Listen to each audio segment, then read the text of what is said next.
Chapter 1138. Alive? Are there many dangers in the secret passage? Gu Qingshan asked. The giant spoke with a resounding voice. 100 million years ago, the secret passage had already been swept clean by numerous combatants, leaving only a few scattered areas of danger. The snow-white eagle continued. But too much time has passed, the curse has only just been slowly undone, we don't know what exactly is inside either. We will have to explore everything again. 100 million years is more than enough time to turn an ocean into a mulberry field. In other words, who knows what's inside the secret passage? Without enough power, how could we explore it? With that in mind, Gu Qingshan tried asking, Everyone, since we're all on the same side, can you please be a bit more lenient and return my power to me? The four statues shook their heads in unison. The giant replied, A vow is a vow, it cannot be shaken, even we can't do anything about it. After all, this is a technique that was set up to prevent any accidents from happening. Gu Qingshan sincerely replied, Without hiding anything, the fire deity is dead, the earth deity is also dead. As for the wind deity and water deity, I've never even heard of your whereabouts, and now, I am the only new earth deity left in this space vortex. As one of us, you should at least loosen your grip a bit in case we run into a situation that we can't defend against. You can't just send me to my death like this. The four statues silently listened to her. The snow-white eagle continued. A vow cannot be broken, but we've already anticipated such a situation, so we've made a few preparations. Gu Qingshan smiled and said nothing, only appeared to be listening attentively. But the four statues didn't say anything else, and instead began to chant an obscure incantation at the same time. Their voices became louder and louder, as if they were calling something. The stone floor in the middle of the four deities began to move. Crack! With a resounding sound, the center of the stone floor caved in as a stone orb rose up. The stone orb hovered in the air, allowing everyone to clearly see the thousands of facets on its surface. It looked like a diamond, but not as eye-catching. What is this? Gu Qingshan curiously asked. The giant replied. The Omni Stone, a natural treasure born from the void of space, it has no sentience or soul, nor does it have any power of its own, the only treasure that can avoid the vow of the four deities. Now it's yours. Gu Qingshan reached out and caught the stone orb. Seeing him take the stone orb, the snowy eagle said, At the entrance of the secret passage, many people of unknown origin have gathered, waiting for the time to come. The giant said, Go quickly. In 2 hours, Reneedle's primal chaos curse will be completely lifted. Everything depends on you now. After that, the four statues gradually returned to silence, no longer moving. Gu Qingshan was startled. She looked at the four statues and then at the stone ball in her hand. Lines of glowing text slowly appeared on the war god Yue. Myriad stone, a treasure of the void. This is a treasure naturally formed in the space vortex. It can bestow power upon the wielder. Description: The Omni Stone will continuously bestow you with various abilities. The specific method is to bestow one ability per hour. Every hour that passes, your old ability will disappear, and a new ability will appear. You've obtained the Omni Stone. An hour from now, you will gain a new ability. Power of the Void, Shadow Strike. You've grasped Shadow Strike, able to split into 3 images at any time to confuse others. Description: The abilities bestowed upon you by the Omni Stone are completely random and random, there is no way to determine their strength or characteristics. What a rare item. Gu Qingshan began to check her other circumstances. The War God UI requires soul points. Without soul points, War God skills and War God intelligence can't be used. Title skills can be used. Gu Qingshan changed his title to Xin Wei General to increase the speed of his attacks. Earth Sword, what's your situation? Gu Qingshan asked. The Earth Sword replied, You don't have soul points, so I gave up on Earth choice, and kept the Sanctuary. A sanctuary could be used at will, it didn't require soul points. Even you have to abide by the vow of the 4 pillar gods? Gu Shan asked in surprise. The Earth Sword replied. Of course, all sentient and soulful entities must abide by the vow. By the way, it's not just the vow of the 4 pillar gods, there are also many powerful entities who have added their power to the vow. The Chao Yin sword let out a dejected woo-woo. It naturally kept the sea manipulation ability, but since Gu Shan didn't have soul points, this ability couldn't be used. As for the gourd adorable, Xiao Xiao Xiao, its triumphant voice resounded from the void of space. Gu Shan sighed in relief. Just like that, it snuck over from the 4 god statues, unfettered and undiscovered. The spotless jade ability was truly impressive, even the Earth Creator didn't notice it before. Alright, I'm starting to feel a bit more confident, Gu Shan muttered. He took a step forward and walked into the depths of the secret passage. Gu Shan was quickly moving through the dark passage. Since there was no light around, he had to be careful. Because he had lost both spirit energy and inner sight, he was nothing but a normal person right now.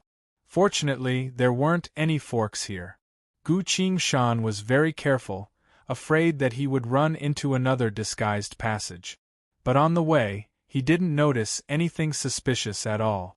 That's right, any entity that reached this place had all of their abilities stripped away by the 4 pillar god statues, leaving only a single skill. Those people probably didn't have the mood to do pointless things like misdirecting others. Even if they wanted to, after losing all of their powers, digging up a passage and rearranging it was a physically taxing job. A thankless job. Time slowly passed. The darkness was finally dispelled by the faint light. The path ahead became clear. At the end of the passage was a small stone plaza. Numerous naturally glowing gems were embedded on the walls and floor of the passage, illuminating the surroundings. Quite a few people were already waiting here. They were divided into several groups and gathered together. It was obvious that they were from different forces. At the end of the plaza was a cluster of black light. This cluster of light was blocking the passage, not allowing anyone to pass through. Noticing that someone else had arrived, everyone turned to Gu Shan. All of a sudden, a cheerful voice resounded. What a sly one, I didn't think you'd be able to see through my trick and find your way here. Gu Shan followed the voice. Only to see 7 to 8 cultivators standing together, and the voice came from one of them. They were all wearing masks. From their attire, it's obvious that they're from the parallel world.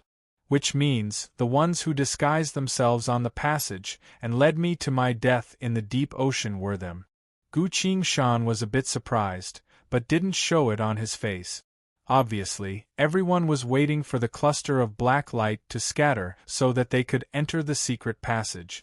In this situation, I'm alone, and I've lost a lot of my powers, so it's best to endure it for now. Everything else can wait until I get inside. With that in mind, Gu Shan remained silent and found a random spot to silently wait. But the situation didn't develop as he had expected. The voice from before resounded again. This guy is alone, I don't believe that he'll be like that little girl and win the right to survive with his own strength. Gu Shan was surprised. His gaze scanned through the square, finally noticing the little girl that the other party spoke of in an inconspicuous corner. Su Cher. Su Cher was here.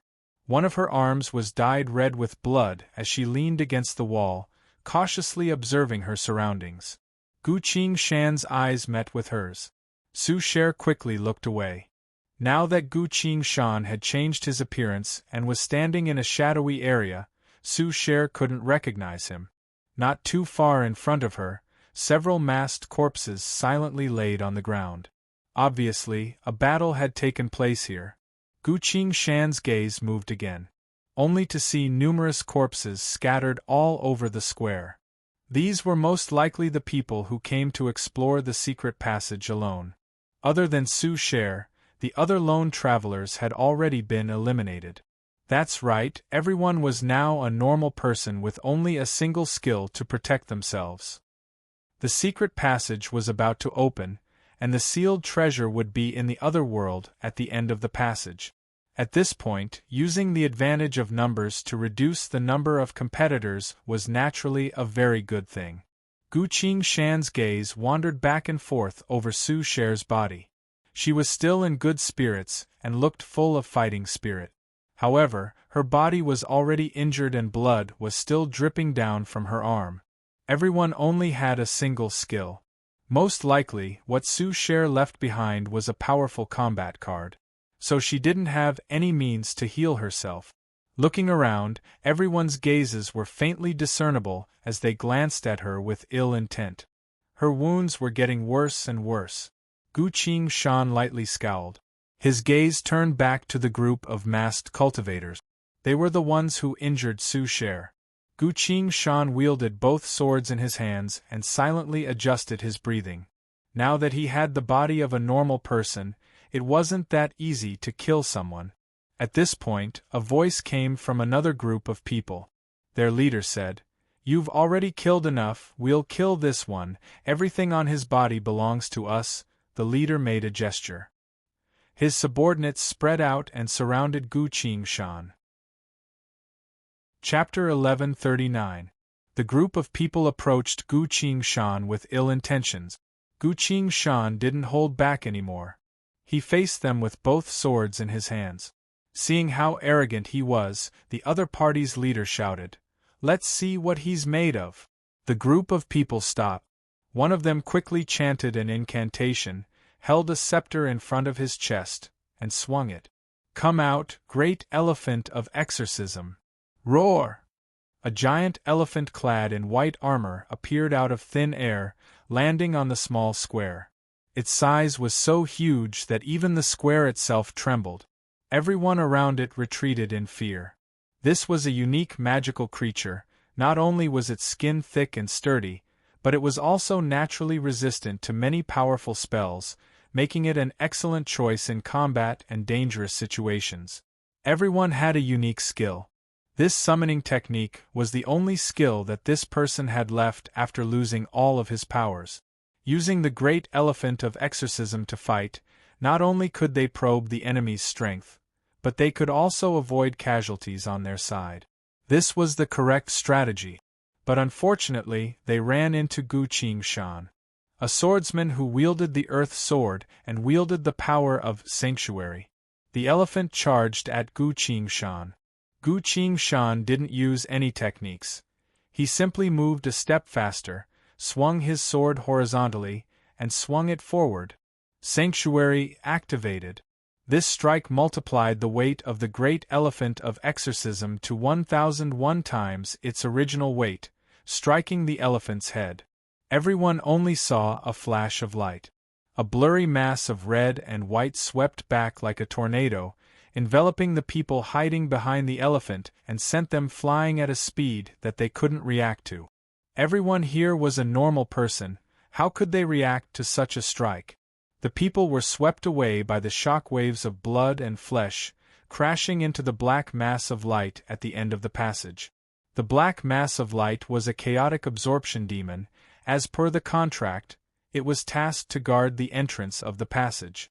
And now, the contract was about to disappear, but it unexpectedly received a generous amount of food. How could it not devour it? The sound of chewing could be heard coming from within the black mass of light. Arg! Countless miserable screams filled the entire square. Each of these people had an extremely powerful skill, which was specifically left behind for team battles and exploration of the secret passage. However, at this moment, they didn't even have time to use their skills before they died. One strike. A team was annihilated. The audience was silent. Innate divine strength? No, that's not all, someone muttered in a low voice. Gu Qingshan looked at the masked men. I heard that in this place, you need to use your strength to win the right to survive, he said. The masked men looked at each other. The voice of the person from before sounded from behind a mask. With your strength, of course you can live. Gu Qingshan's killing intent has risen. She is about to continue speaking. Who knew that there would be a sudden change? The black ball of light that blocked the end of the secret passage suddenly burst forth with a fierce light, and then disappeared into the void. It's gone. The curse of 100 million years ended at this moment. There were no more obstacles at the end of the secret passage, and one could see at a glance that it was covered in dust. This path had been silent for far too long, but now it was once again open to everyone. Go! Someone shouted in a low voice. Figures began to fly towards the end of the secret passage.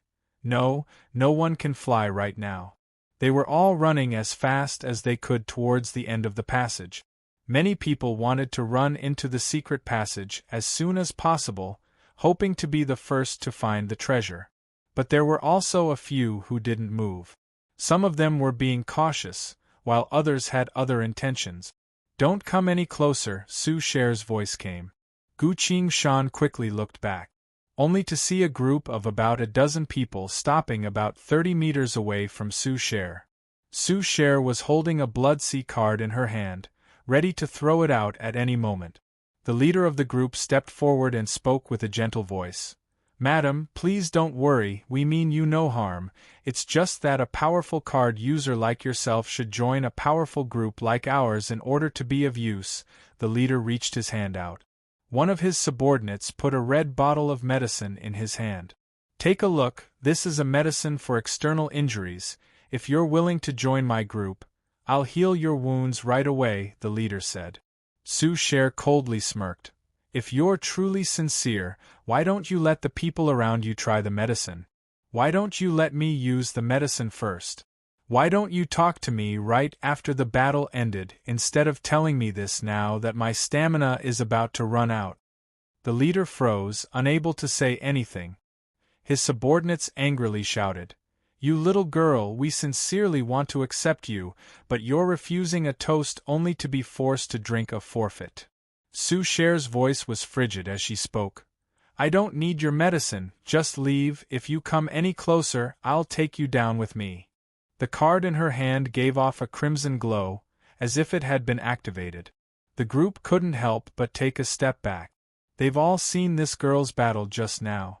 That card was truly powerful. Right now, everyone can only use a single skill, so that card wasn't easy to stop. Gu Qingshan silently praised her. Shui, you've finally grown up.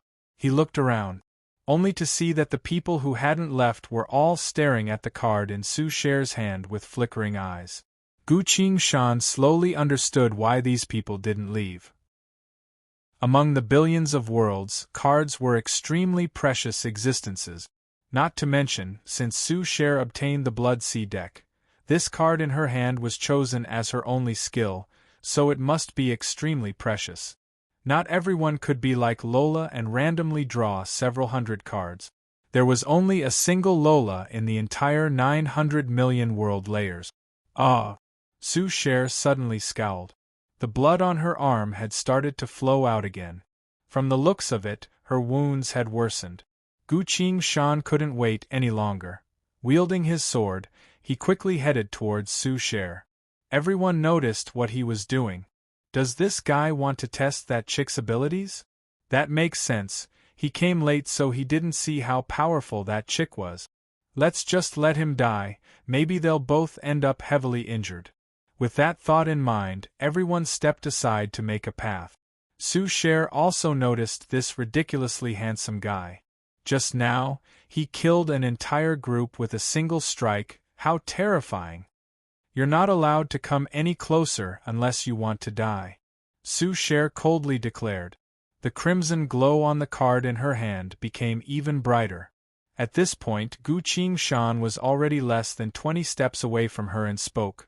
Stop messing around, you're so heavily injured, and you're still trying to hold on. That sounded like a conversation between acquaintances. Su Share was surprised.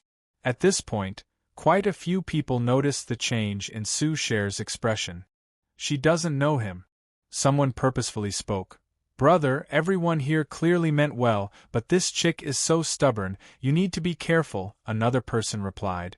It's only right for her to be careful, who knows what this guy is planning by trying to get close to her right now? The leader also silently muttered.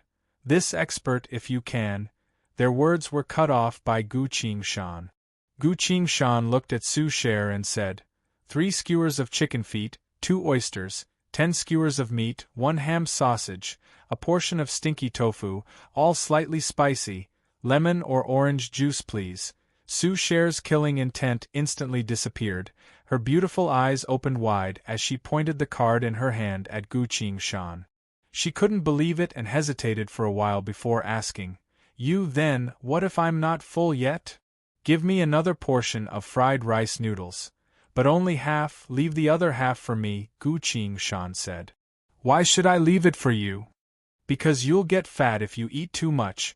No one will want you if you get too fat." Su Cher looked at her in shock, feeling her heart trembling. These were all the things she liked to order from Gu Qingshan's barbecue stall. Gu Qingshan shrugged, saying, "My appearance isn't right, it's all because of impartial goddess plastic surgery. I hope you don't mind, impartial goddess." What a familiar name. Could it be that impartial goddess told him where I am and told him to chase after me? If that's the case, I'll have to thank impartial goddess properly when I get back. Su Cher silently swore. "Hey, you're too handsome like this. I'm not used to it. Can you still change back?" Su Cher smiled and asked. "Of course I can," Gu Qingshan answered. "Then that's good." Su Cher sighed in relief. Her body completely relaxed.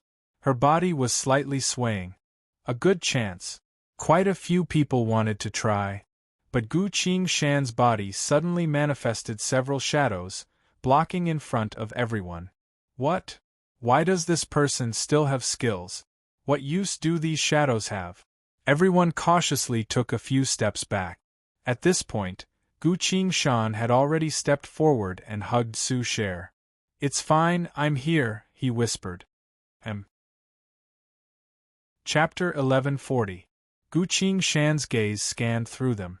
They were all standing still, but none of them dared to step forward. Gu Qingshan was surrounded by 3 afterimages, giving off an indescribable sense of mystery. This was the power granted by the Omni Stone. Power of the Void. Shadow Strike. In truth, these 3 afterimages didn't have much attacking power. But just now, Gu Qingshan had killed one of them with a single strike, so who would dare to try it? Gu Qingshan didn't pay any attention to these people and focused on the wound on Su Cher's arm. His eyebrows furrowed. The bleeding still hasn't stopped. Now that he couldn't use any spells, this level of injury was already quite troublesome to deal with. Su Cher was still smiling. "Just now I felt that your demeanor and aura were a bit familiar, so I was a bit confused, but it really was you." Seeing how excited she was, Gu Qingshan couldn't help but ask, "Your arm is still bleeding, doesn't it hurt?"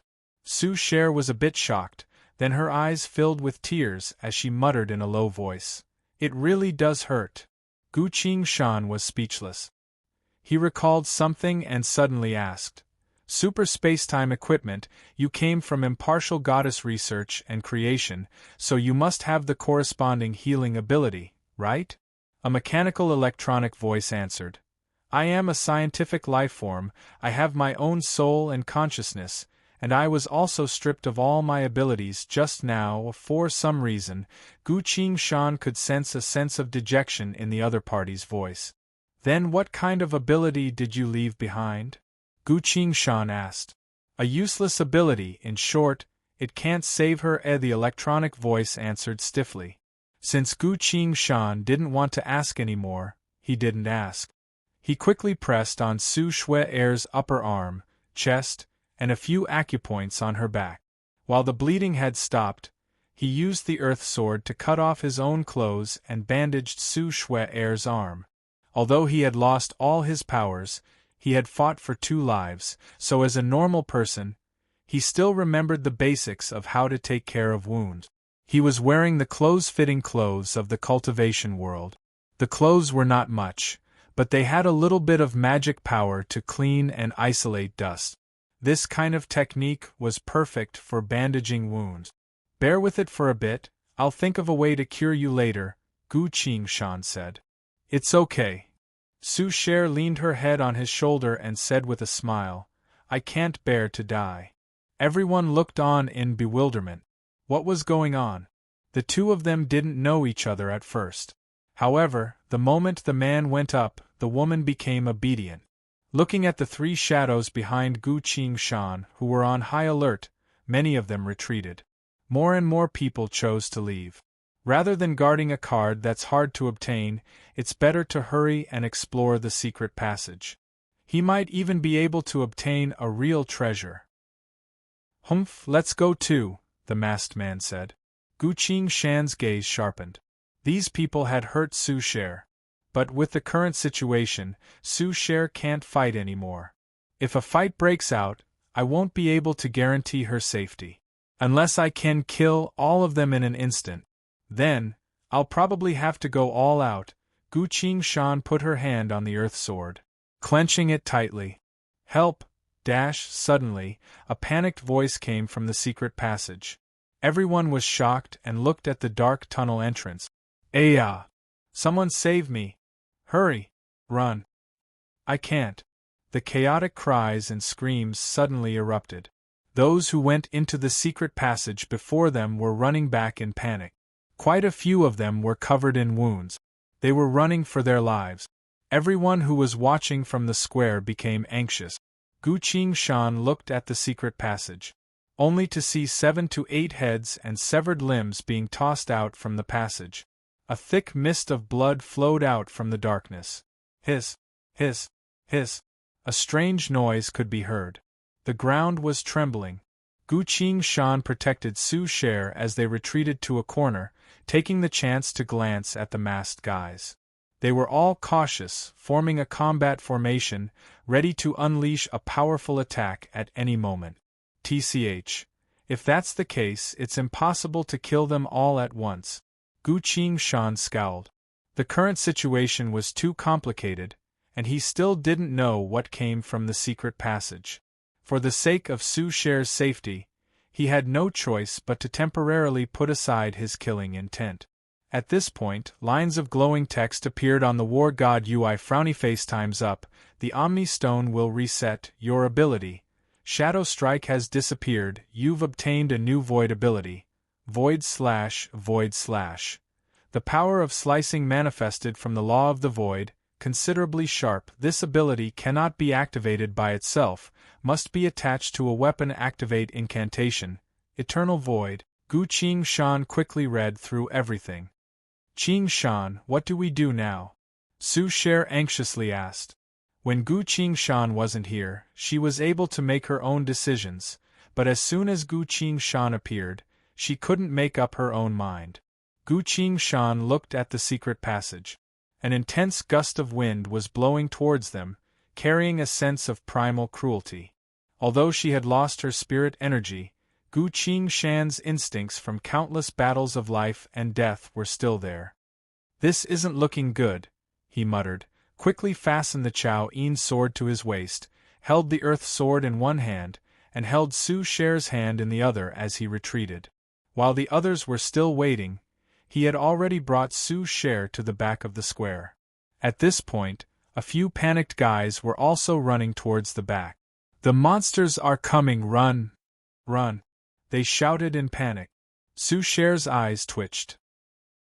Gu Qingshan had already whispered, "Behind you." Su Sher immediately hid behind him.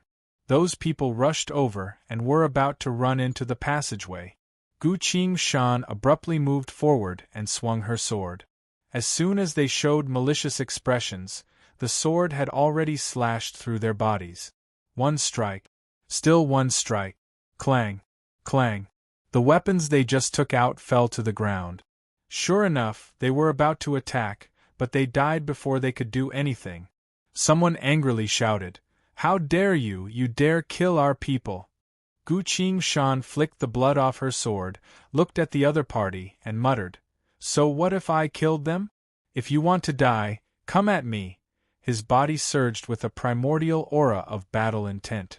After practicing the Azura royal family's basic swordsmanship, the Azura king's swordsmanship knowledge, the Azura deific king's swordsmanship techniques, as well as the Rahu's eclipse of sun and moon, Gu Qingshan now had a bit more of an Azura's fighting spirit. His swordsmanship had already surpassed solitary strike realm, already on the path towards sword deity realm. The man opened his mouth, then closed it again. Everyone was shocked. This person is truly terrifying. Killing several people with a single strike, his swordsmanship had already surpassed the limit of power. In a situation where everyone only had a single skill left, this person didn't need any to become a killing machine. Compared to his swordsmanship, what was even more terrifying was his ability to see through everything. Those people were clearly running for their lives, but he was able to determine their true intentions, then took the initiative to kill them before they could attack. Gu Qingshan protected Su Sher and continued to retreat. At this point, a hoarse voice came from the secret passage, speaking in the language of the old gods. The dusty land is not to be violated. Those who violate it will only end up with death. A gigantic figure slithered out from the secret passage. A snake's body, a human's head, scales all over his body, 4 claws and boundless flames. A never-before-seen monster. Gu Qingshan felt even more uneasy. Eternal void. He muttered in a low voice. Invisible ripples began to appear from the void of space. As these ripples descended, they silently attached themselves to the surface of the Earth Sword. The Void Slash had been activated. A few moments later, the monster's expression became cruel as he chanted. The way forward has become a mystery. As soon as the incantation was uttered, a loud rumbling sound came from behind them. Everyone couldn't help but turn around. The secret passage they came from had already disappeared. The walls were completely smooth. Other than the plaza, there was no other path of retreat. The monster smirked and licked his lips with his long tongue. Foolish food, since you have nowhere to retreat, then all of you shall die here. Boom! Flames soared from its body and instantly flew towards everyone. Chapter 1141. Flames erupted from the monster's body, instantly engulfing the entire area. Those who were too close to it were caught off guard and caught on fire before they could do anything. Seeing that, the snake-bodied human-headed monster cruelly smirked. Death is a necessary method to dispose of food, the monster muttered in a low voice. In a split second, the flames on those people's bodies spread all over their bodies, burning them to ashes, leaving nothing but a mass of flames that howled in pain. You could faintly see that there were souls trapped inside the flames. The monster opened its mouth and sucked the flames back into its mouth, swallowing them all. Right after it activated its shield, 7 to 8 people were already killed and eaten by the monster. Those who were a bit further away quickly came up with a countermeasure. "All of you, get behind me," someone shouted. A mirror-like ice shield appeared in front of him to stop the flames. Those who were hiding behind him were spared. Someone took out a black gauntlet, put it on, and grabbed at the flames. The intense flames were completely absorbed by the gauntlet. Everyone used their thaumaturgies to deal with the flames. On the other side, from the very beginning, Gu Qingshan had already pulled Su Sher back, so when the monster appeared, the two of them were already behind everyone else. They were the two people who were the furthest away from the attack. As the flames appeared, they were mostly blocked by the people of the various forces on the square. Only a few scattered flames managed to travel across the square towards the two of them. Gu Qingshan drew the earth sword, activated a void blade, and lightly slashed downwards. The flames split apart, brushing past Gu Qingshan's body as they scattered to the sides. Qingshan, look, Su Sher was hiding behind him and silently reminded him. Gu Qingshan followed where Su Sher was pointing, only to see that the masked cultivators were standing still. The flames were automatically avoiding them. Gu Qingshan noticed that. These people didn't make any defensive moves, but still managed to avoid the flames. Why is that? Gu Qingshan's gaze quickly fell onto the hand of one of them, only to see that he was holding a strange-looking badge in his hand. These cultivators from the parallel world were quickly walking towards the monster. As promised, we're here, the leader said. The monster looked at the token in his hand and nodded. Not bad. You may enter. The monster slid its huge body aside, creating a gap for them to pass through. The cultivators walked towards the crack. The monster's eyes flickered as it looked at the other people in the square and asked, "Are there any of your people?" A cultivator said nonchalantly, "No more, they're all your food." After that, they brushed past the monster and entered the secret passage. The monster twisted its body and slid towards the square. "It's all food." Its gaze swept across the entire square, saliva dripping from the corner of its mouth. Gu Qingshan frowned. Those people from the parallel world were actually in contact with the monsters in the secret passage. Wasn't this place sealed by Reneedle's curse for 100 million years? Could it be that in the last few years, when the curse was about to end, there were fewer and fewer chaos-absorbing demons, so they had a way to contact the monsters in here? As he was thinking, the monster began to move. It suddenly opened its mouth and sprayed a sticky liquid all over the square. This time, everyone was a lot more cautious and quickly moved away.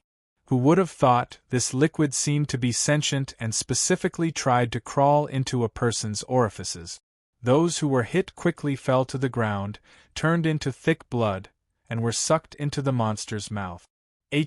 Delicious, now. The monster slid its body forward and licked its lips with its long tongue. It then reached its claws behind itself. A figure that had just slipped past it was caught. It was a guy who could make himself invisible. He seemed to have made up his mind to sneak into the secret passage at the back while the monsters were attacking them. But the monster noticed him. "Please." As soon as he said that, he was already stuffed into the monster's mouth and devoured. The square went silent. This monster was too vigilant. Who knows how many of its predatory abilities it still hasn't revealed yet. But everyone here had already lost all of their powers and only had a single ability left. How are we going to fight this? At the back of the square, Su Cher lightly patted Gu Qingshan's shoulder. "Qingshan, it seems that monster wants to eat us," she whispered. Gu Qingshan replied, "It's going to be a tough battle. I'll go, you hide." Su Cher chuckled. "Don't look down on me." She leaned against Gu Qingshan's body and drew the crimson card. At this moment, Su Cher couldn't help but recall what Shifu told her when they left Trist's collection world. "In truth, if Qingshan and I fight side by side, we'll be a good match." "Protect me," Su Cher whispered. She tossed the blood-red card out and shouted, "Divine armament of the Blood Sea, manifest." The blood-red card turned into a blinding light that manifested into a giant sword. As soon as the sword appeared, it had already crossed the entire square and struck the monster's body. Boom! The blood-red sword slammed the monster straight into the ground. "Arg! Die!" The monster roared as it crawled back up, its head suddenly turned into a gaping maw full of sharp teeth. It looked straight at Su Cher.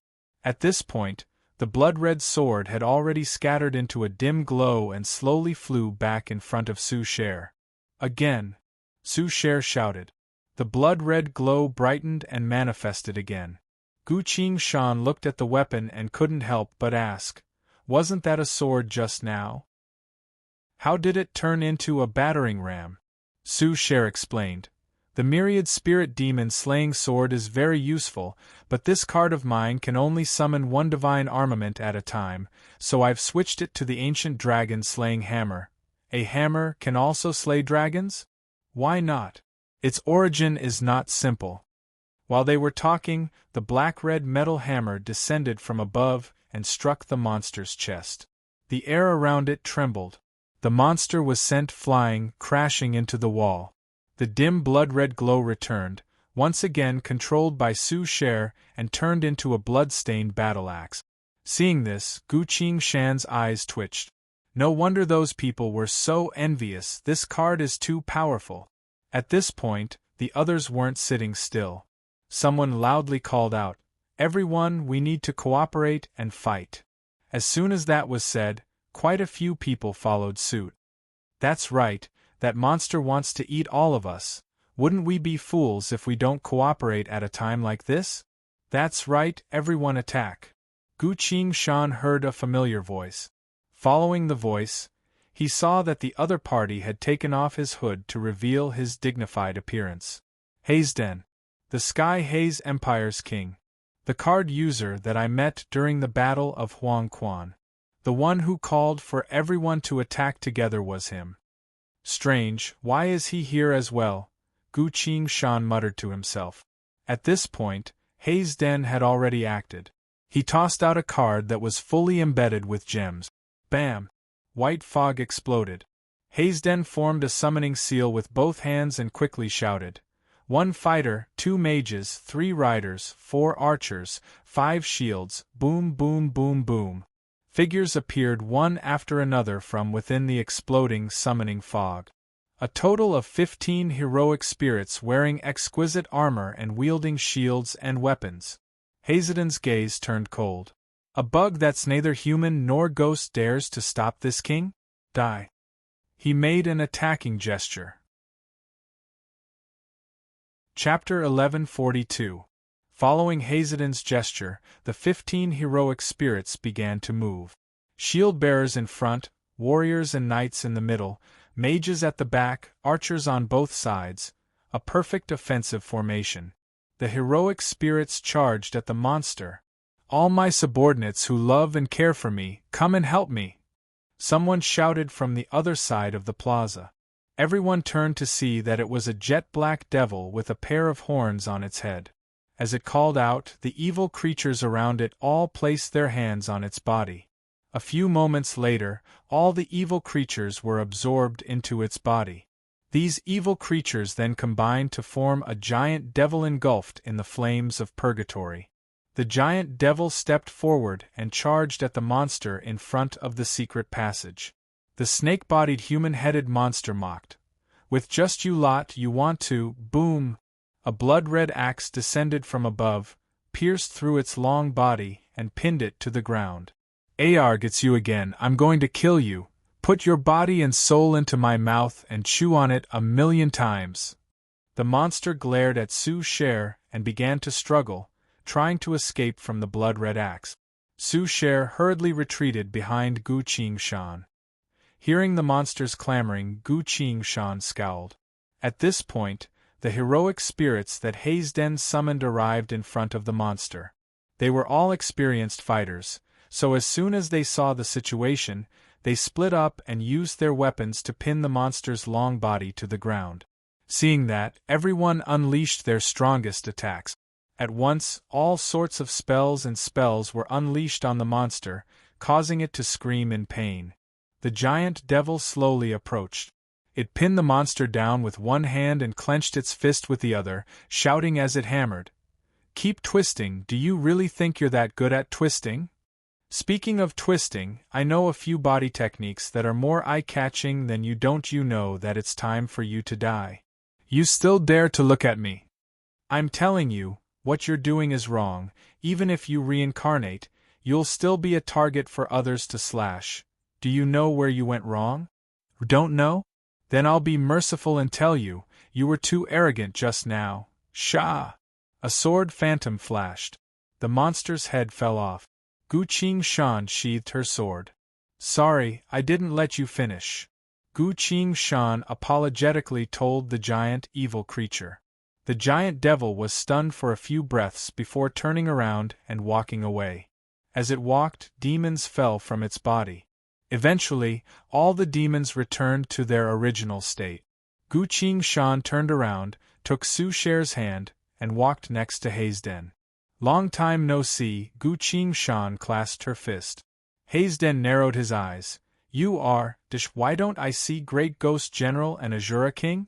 By the way, my sword can block time stanch, Gu Qingshan said. Hazen's expression instantly became lively. How did you change? He took the initiative to ask. It's a long story, but it's mainly for safety, Gu Qingshan said. Haha, I gave you a token to reach my kingdom, but you never came to play. There were too many things to do, so I made a trip there once, but you seem to have moved deeper into the mystic zones. Gu Qingshan once helped Heisden save his consort. Heisden had also witnessed Gu Qingshan leading the undead of Huangquan to fight against the demons, and he even gave the Devil King Warden rod to Gu Qingshan. The two of them could be considered to have fought side by side, so after chatting for a bit, they seemed to have hit it off. Those masked people just now, have you seen them before? Heisden asked.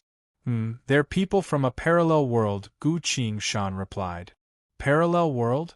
This statement caused everyone else to be shocked. They all gathered around, wanting to hear Gu Qingshan's information. Gu Qingshan didn't mind and told them about the alliance between the parallel world and chaos. In truth, a lot of people already knew about this. After all, when the Soul Shrieker gathered the army of chaos, its name shook the entire 900 million world layers. Anyone who paid close attention to it would surely know about it. Heisden thought for a bit, then spoke with a serious expression. Both you and I have lost our powers, so we can only use one ability at a time. I suggest that we leave together, Gu Qingshan praised. That's exactly what I was thinking. After all, it would be very difficult for one person to face two powerful organizations at once under such circumstances. The Purgatory Archfiend also came forward. Count me in as well. Gu Qingshan and Heisden both looked at him. The Purgatory Archfiend replied. Both of you are very strong, but I'm not too far behind either. If we stay together, we won't have to worry about those people's ambush. A man clad in flames walked forward and looked at Gu Qingshan. Count me in as well. The information you just gave me was exactly the same as what I received. I have a bad feeling about this. Gu Qingshan looked at these people. As the king, Heisden naturally had a group of people following him. The Purgatory Archfiend also had quite a few evil creatures with him, while the Flame Man also had a large number of subordinates with him. He was the only one who was alone. No, he still had Su Cher. Then let's form an alliance. Does anyone else want to join us? Heisden loudly asked. Someone from the other groups asked, How do we split the treasure? Treasure? The Flame Man coldly laughed. You're running amok in someone else's territory. You should stick together and survive first, you blind fool, Heisden replied. If we find the treasure, we can split it among ourselves. Regardless, we need to ensure each other's safety first. The group shook their heads, turned around, and entered the secret passage. Everyone else didn't show any expressions. After all, everyone had their own choices. Heisden clapped his hands. A card user behind him immediately drew a card. The contract card. How thoughtful, even the contract was prepared specifically for you, Gu Qingshan sighed. He received the contract card and checked it. The War God UI displayed the contract card's information. King of Contracts. This is a contract card with a soul, the ancestor of all contracts, the strongest contract of all. If there was a contract card in this world that wouldn't have any problems, this would be it, Gu Qingshan was assured. Seems like it's a very strict contract card, there shouldn't be any problems. Heisden replied. It can't be helped, we need to be fully prepared before we go out. In certain situations, we still need to rely on our friends to save us a lot of trouble. Gu Qingshan gave him the contract card and asked, Do you have a healing type card? Heisden glanced at Su Cher and understood. He spoke to the card user behind him. Heal her, yes, your majesty. The card user took 2 steps forward, drew a green card, and began to heal Su Cher's wounds. A few moments later, Su Cher's knitted eyebrows slowly relaxed. It doesn't hurt anymore, she told Gu Qingshan. Gu Qingshan smiled and sincerely clasped her fist. Thank you, your majesty, Heisden replied. There's no need to be so formal. Just call me Heis. When you helped me save my princess, I didn't hold back either. At this point, an electronic voice silently resounded in Gu Qingshan's ears. Frowny face, Your Excellency Gu Qingshan, Su Cher's wounds are about to be fully healed. According to the system's combat data, if she is allowed to follow us, you will have to spend extra time to take care of her. Furthermore, she doesn't seem to like fighting. In fact, she hates it. If you want to be considerate for her sake, please allow her to rest here. This way, she won't have to worry about her life." Hearing that, Gu Qingshan walked forward and asked Su Sher, "Will you be coming with me, or will you be staying here to rest?" Su Sher answered without hesitation, "Of course I'll be coming with you." Gu Qingshan didn't ask anything else. The electronic voice also didn't resound again, but there seemed to be someone grinding their teeth in the void of space. "Everyone, the contract has been prepared." Hayesden held the card in his hand, turned it into a contract scroll, and told everyone. The leaders of the group gathered together. "This is one of the strictest contracts we know of. Anyone who violates it will only end up with their soul being destroyed. Everyone read the contents of the contract without any objections. I hope that everyone will be able to work together and survive the rest of the exploration," Hayesden said. He was the first to place his hand on the contract. His information was displayed on the contract. King of the Sky Haze Empire, ruler of the Gem Deck, ruler of one of the 5 great kingdoms of the Mystic Zones, Hayesden. Hereby sign the contract of alliance. The man covered in flames also placed his hand on the contract.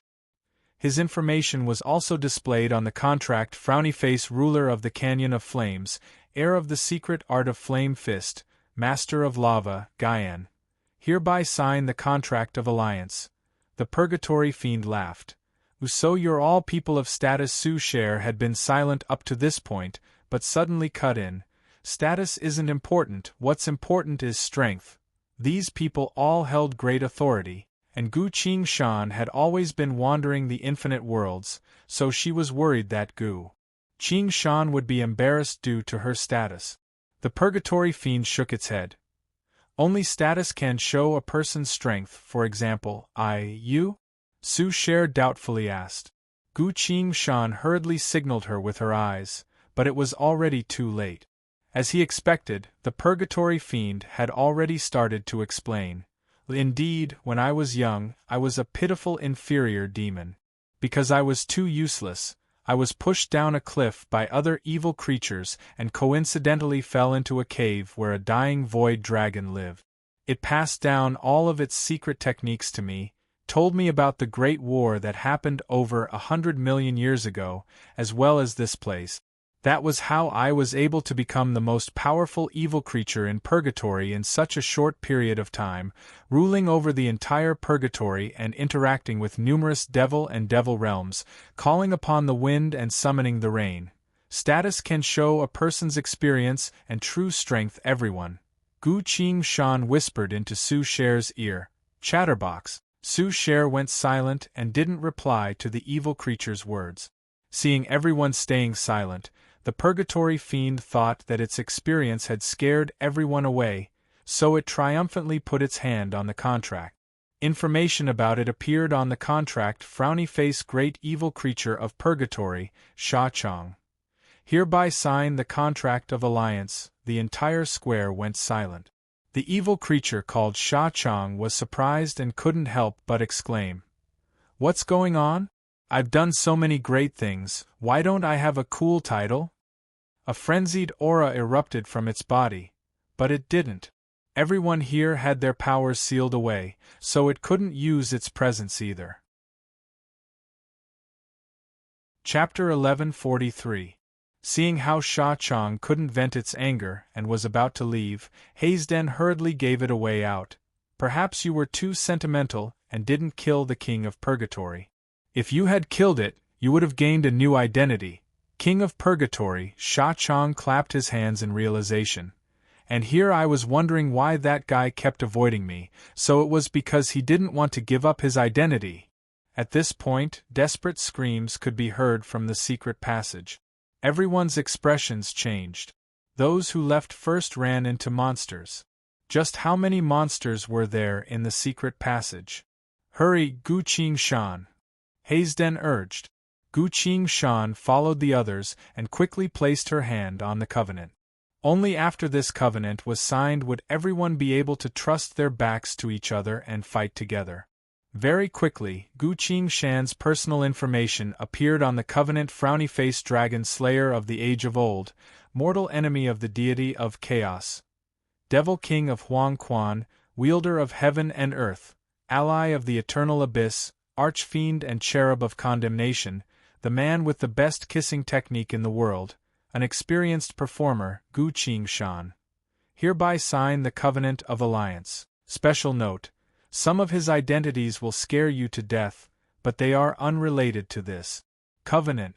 This covenant still wants to live for a few more years, so it won't be displayed, everyone.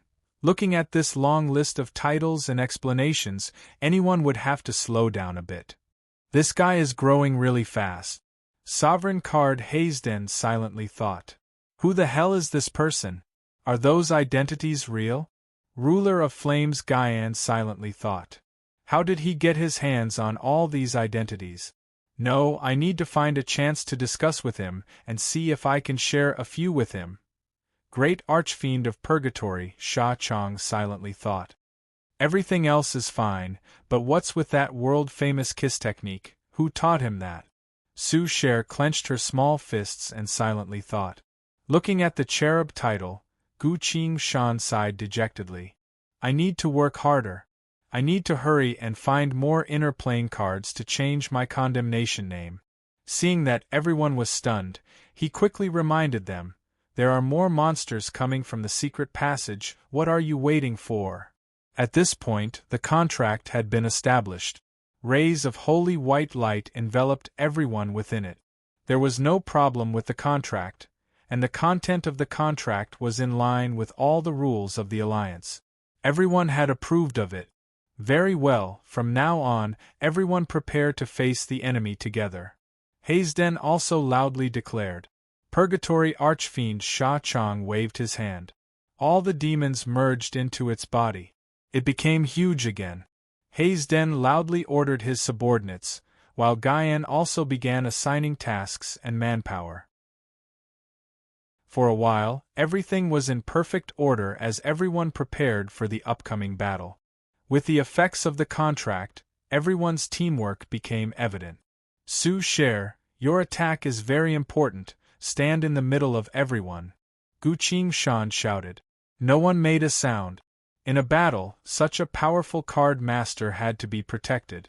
Gu Qingshan continued. I'm a sword cultivator, I'll be the first to face the enemy.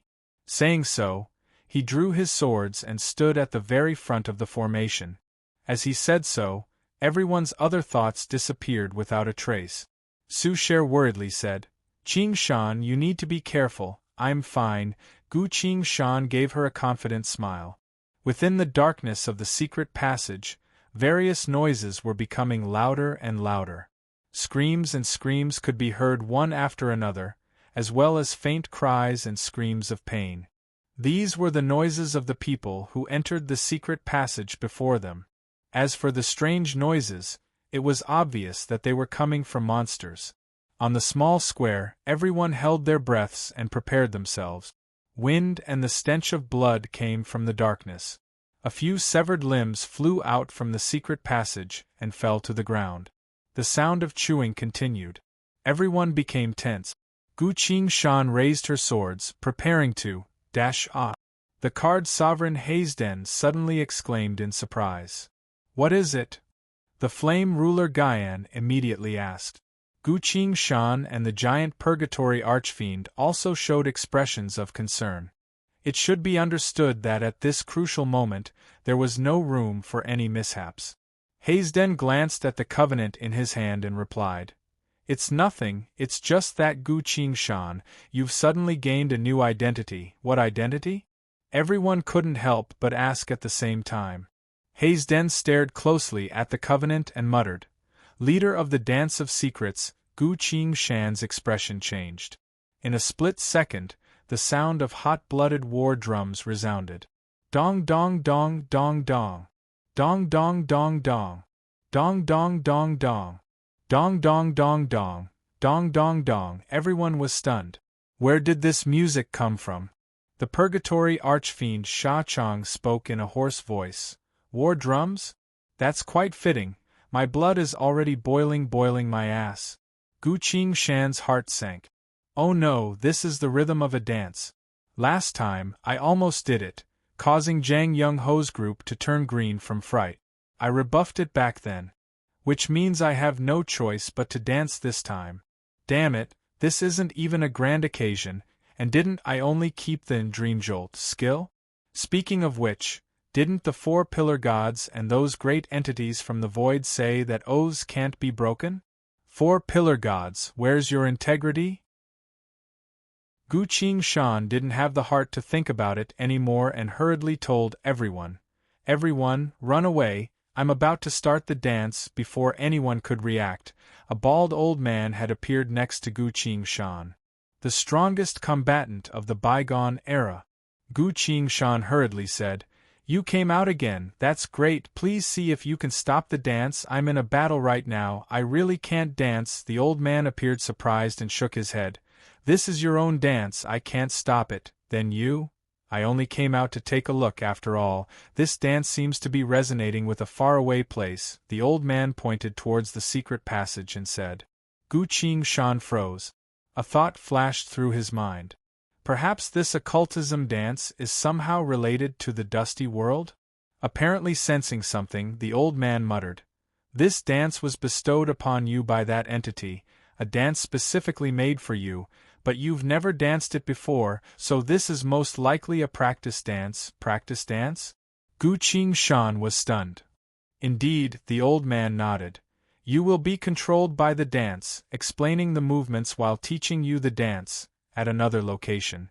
The 7 masked cultivators had arrived at a certain location in the secret passage. A black figure stood in front of them. Did everyone have a smooth journey? The black figure spoke with a hoarse voice. Everything went smoothly, but there were quite a few ants traveling with us that spoiled our mood. The leader of the masked cultivators replied. The black figure seemed to smile and said, Don't worry, this is our turf. If we don't let anyone in, the only thing left for them is death. These words were filled with killing intent. The masked cultivators went silent for a few moments. The black figure was pleased with their attitude and continued. How about we take a look at the scene of those people being eaten? That should be enough to satisfy you. It reached its hand out and drew a line in the void of space. Immediately, the scene at the entrance of the secret passage was displayed. The first thing they heard was a strange music. La la la la la la, bam bam bam. Bam bam bam bam. Bam bam bam bam bam. A scene then appeared in front of everyone. Gu Qingshan was standing at the very front, elegantly dancing as she spoke. 1 2 3, kick. It's about to spin, Sha Chong. Make sure you keep your stomach in. 4 5 6, Hazden and Guyan, step forward, no need to shake your shoulders, just follow me and twist your buttocks. Yes, twist left, twist right, very good. Let's continue. Everyone meticulously danced. On the plaza, various hideous skeletons that had lost their flesh and blood knelt on the ground, all of them making a devout praying gesture. There was no fighting. There were no living monsters. There was only dance, dance, dance. Chapter 1144. The Small Square. The entrance to the secret passage. Everyone was lying on the ground, breathing heavily. Your dance is quite strong, the fiend Sha Chong praised as he breathed heavily. After entering this place, everyone's powers had been taken away, so they now only had normal bodies. Performing such a high-intensity dance took quite a bit of stamina. Sky Haze's Emperor Hazden barely managed to sit up, wiped the sweat off his forehead and asked, That's why you kept this skill? Gu Qingshan didn't have the face to explain, but she couldn't just ignore him either, so she could only mumble a reply through her nose. The flame ruler glanced at Gu Qingshan and spoke with a complicated expression. In my entire life I've killed countless people, but I've never danced a but swinging dance before. Gu Qingshan clasped her fist.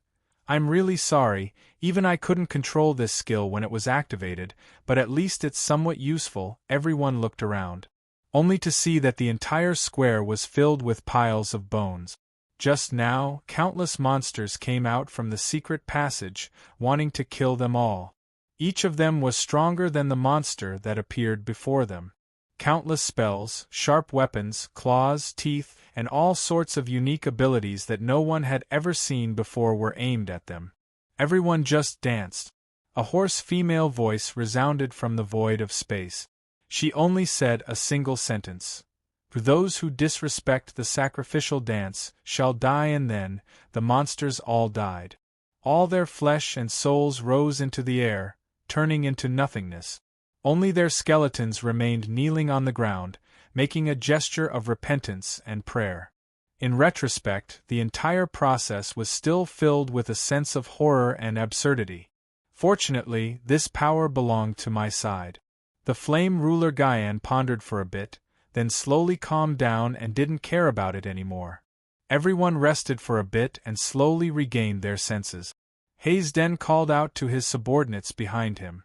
One of them took out a card and tossed it into the middle of the empty square. Poof! The card turned into a long table filled with a dazzling array of food and drinks. Hayesden took out a bottle of magic water, opened it, and drank from it. My throat is a bit thirsty after that fierce dance, please help yourselves. Gu Yan's eyes flickered. He had made many preparations and even had his subordinates prepare destructive spells, but he had forgotten about food and drink. Thank you. Gu Qingshan had already dragged Su Sher to the front to choose the food. Gu Yan nodded to the people behind him. Everyone began to eat and drink. I really need to replenish my stamina, otherwise I won't have the stamina to explore the secret passage later. It's been many years since I've felt restrained by the weakness of my body. Gu Yan sighed with emotion while eating a piece of cake. At this time, Sha Chong walked towards Gu Qingshan with a puzzled expression and said, "There seems to be something wrong with the dance just now, what problem?" Gu Qingshan asked. Su Sher had peeled a fresh fruit and was feeding him. Sha Chong said, "Look, during the second section, I was already following the beat and turning around, so why do I feel a little uncoordinated?" After saying that, it shook its body from head to toe, and it even jumped with a bit of charm. Gu Qingshan, everyone, if an evil creature like you can't coordinate that dance, then it's better for this world to be destroyed. But I can't say that out loud. Gu Qingshan sighed and said, "I really admire serious people like you, but this movement, dong dong dong, oh dong dong dong, oh," the music suddenly resounded, as if the dance was about to begin again. Instantly, Gu Qingshan went silent. Hayesden and Gu Yan came forward and dragged Sha Chong away. "Ahahaha, for the sake of this grand dance, let us first have a drink," Hayesden said. "That's right, from now on, we're all fellow dancers, come, let us have a toast." "Cheers," Gu Yan said.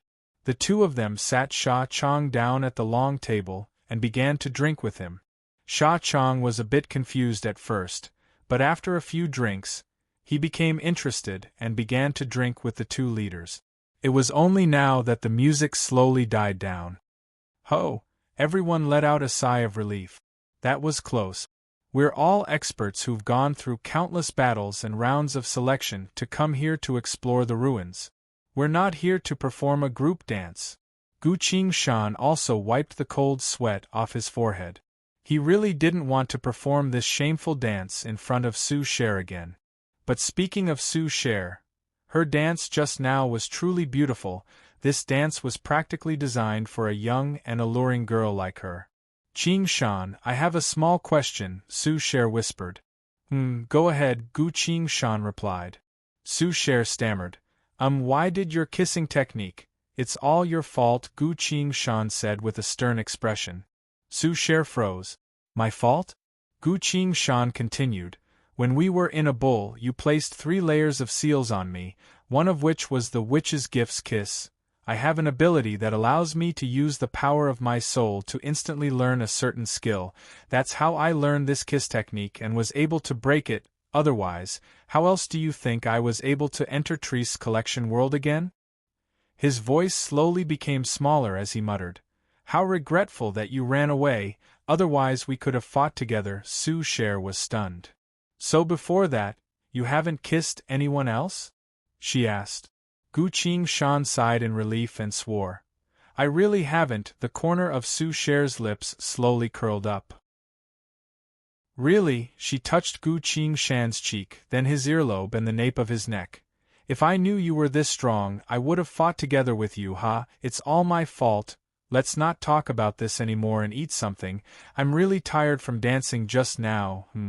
After resting for a bit, they were about to set off again. There were no longer any sounds coming from the secret passage. That scene just now was probably enough to scare even the monsters. They wouldn't dare to attack again until they had a good grasp of the situation. Before they set off, Hayesden gathered the other three for a meeting. He cleared his throat and said, We've already agreed, we only managed to survive after going through an intense battle just now. The others were a bit surprised, then slowly realized what he meant. Guyan explained.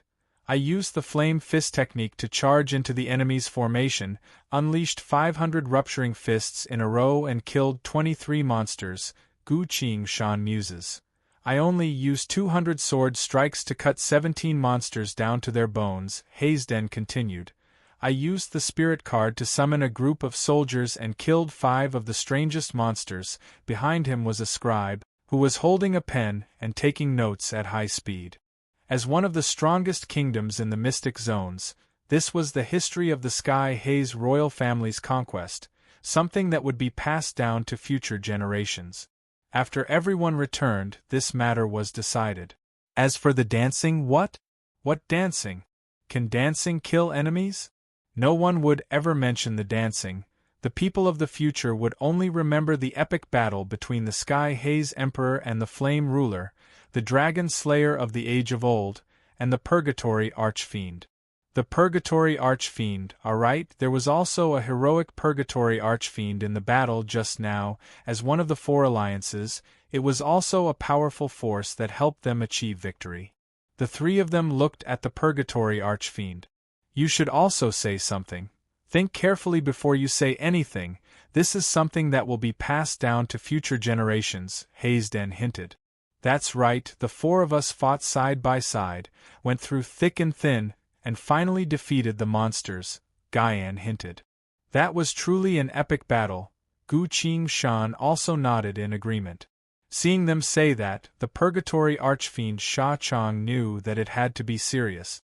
Sure enough, it seriously thought about it for a while, then sullenly said, Truthfully, I've been thinking for a long time, but there's only one thing that I haven't figured out yet. What is it? Gu Qingshan asked. When we jumped just now, the 3 of you stood at the very front and were responsible for swinging your butts. Why didn't you bring me to such an eye-catching position? We already agreed to be allies, we even signed the contract clearly. Why didn't you bring me? Chapter 1145. Sha Chong was stripped of his historical narration. The historian quickly recorded the entire epic battle according to Hayesden, Guyan, and Gu Qingshan's descriptions. Of course, Sha Chong didn't need to know this.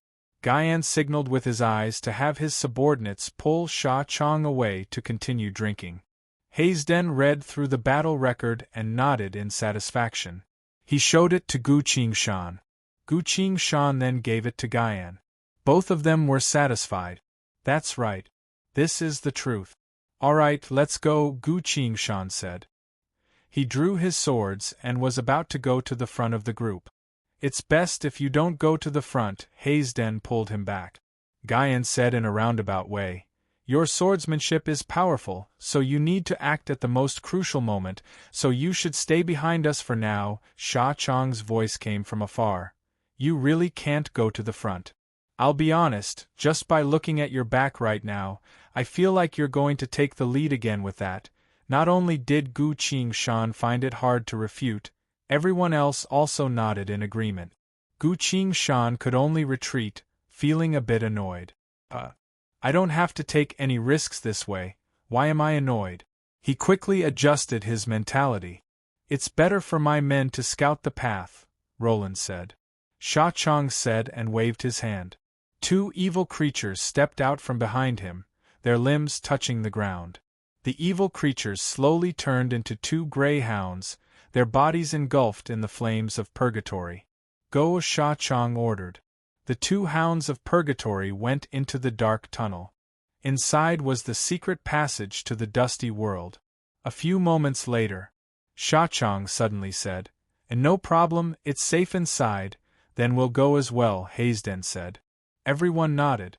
Hazeden's subordinates, Guyan's followers, and Sha Chong's subordinates spread out and entered the secret passage. Gu Qingshan looked at everyone's movements, then pulled Su Sher back with him. Together with Hazeden's group, they finally entered the secret passage. Complete darkness. There were some glowing minerals and gems on the small plaza that could illuminate the surroundings. But after entering, he could barely see anything. If it weren't for the infernal flames that evil creatures were born with, if it weren't for the fact that Guyan and the others practiced fire-type spells, perhaps everyone would have no choice but to advance in the dark. The slippery steps were covered with sticky bloodstains and minced meat. Many people accidentally fell on the steps and rolled down a long distance.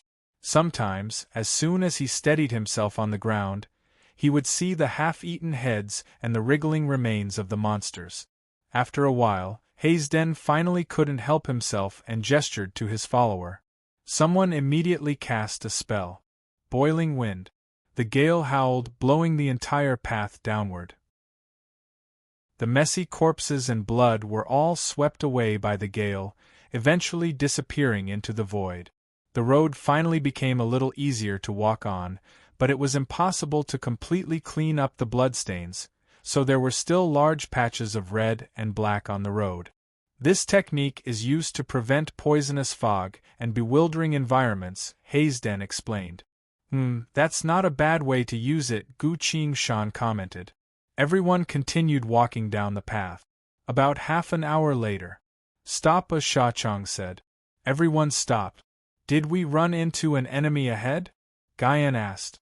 No, take a look at this, Sha Chong said. It whistled. A blurred figure appeared in front of them. A purgatory hound returned to the group with something in its mouth. Sha Chong gave the item to Guyan. I'm not sure, our civilization doesn't have such a creature, Guyan replied. Guyan shook his head and gave it to Hazeden. Hazeden also couldn't recognize it. It ended up in Gu Qingshan's hands. Gu Qingshan carefully observed it. This was a small piece of bone. Unlike the known creatures of the 900 million world layers, this bone claw was covered in countless spikes. Each bone was engraved with ancient runes. The war god Ui didn't react at all, which meant that this bone was useless. Do you recognize it? Guyan asked. I don't. Gu Qingshan shook her head while focusing her attention on the bone. If you don't recognize it, what are you looking at?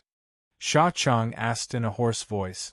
Gu Qingshan smiled and said, Please give me a bit more light, this place isn't bright enough, I need to take a good look. Sha Chong walked in front of him. The flames of purgatory were still burning on its body, illuminating Gu Qingshan's surroundings. Gu Qingshan continued to observe the bone with the help of the light. Did you find anything? Hazeden asked. It's hard to say, this bone isn't pure, Gu Qingshan replied. Not pure? Hazeden doubtfully asked. That's right, this isn't the bone of a living being. You should know, I can tell the weight and hardness of a living being's bones as soon as I touch them. I know where to cut them and how much strength to use. But this bone doesn't seem to be a simple bone. Saying so, Gu Qingshan tossed the bone into the air. A sword gleam flashed. Crack! The bone was cut in half and fell down. Hazeden caught the bone together with him and looked again.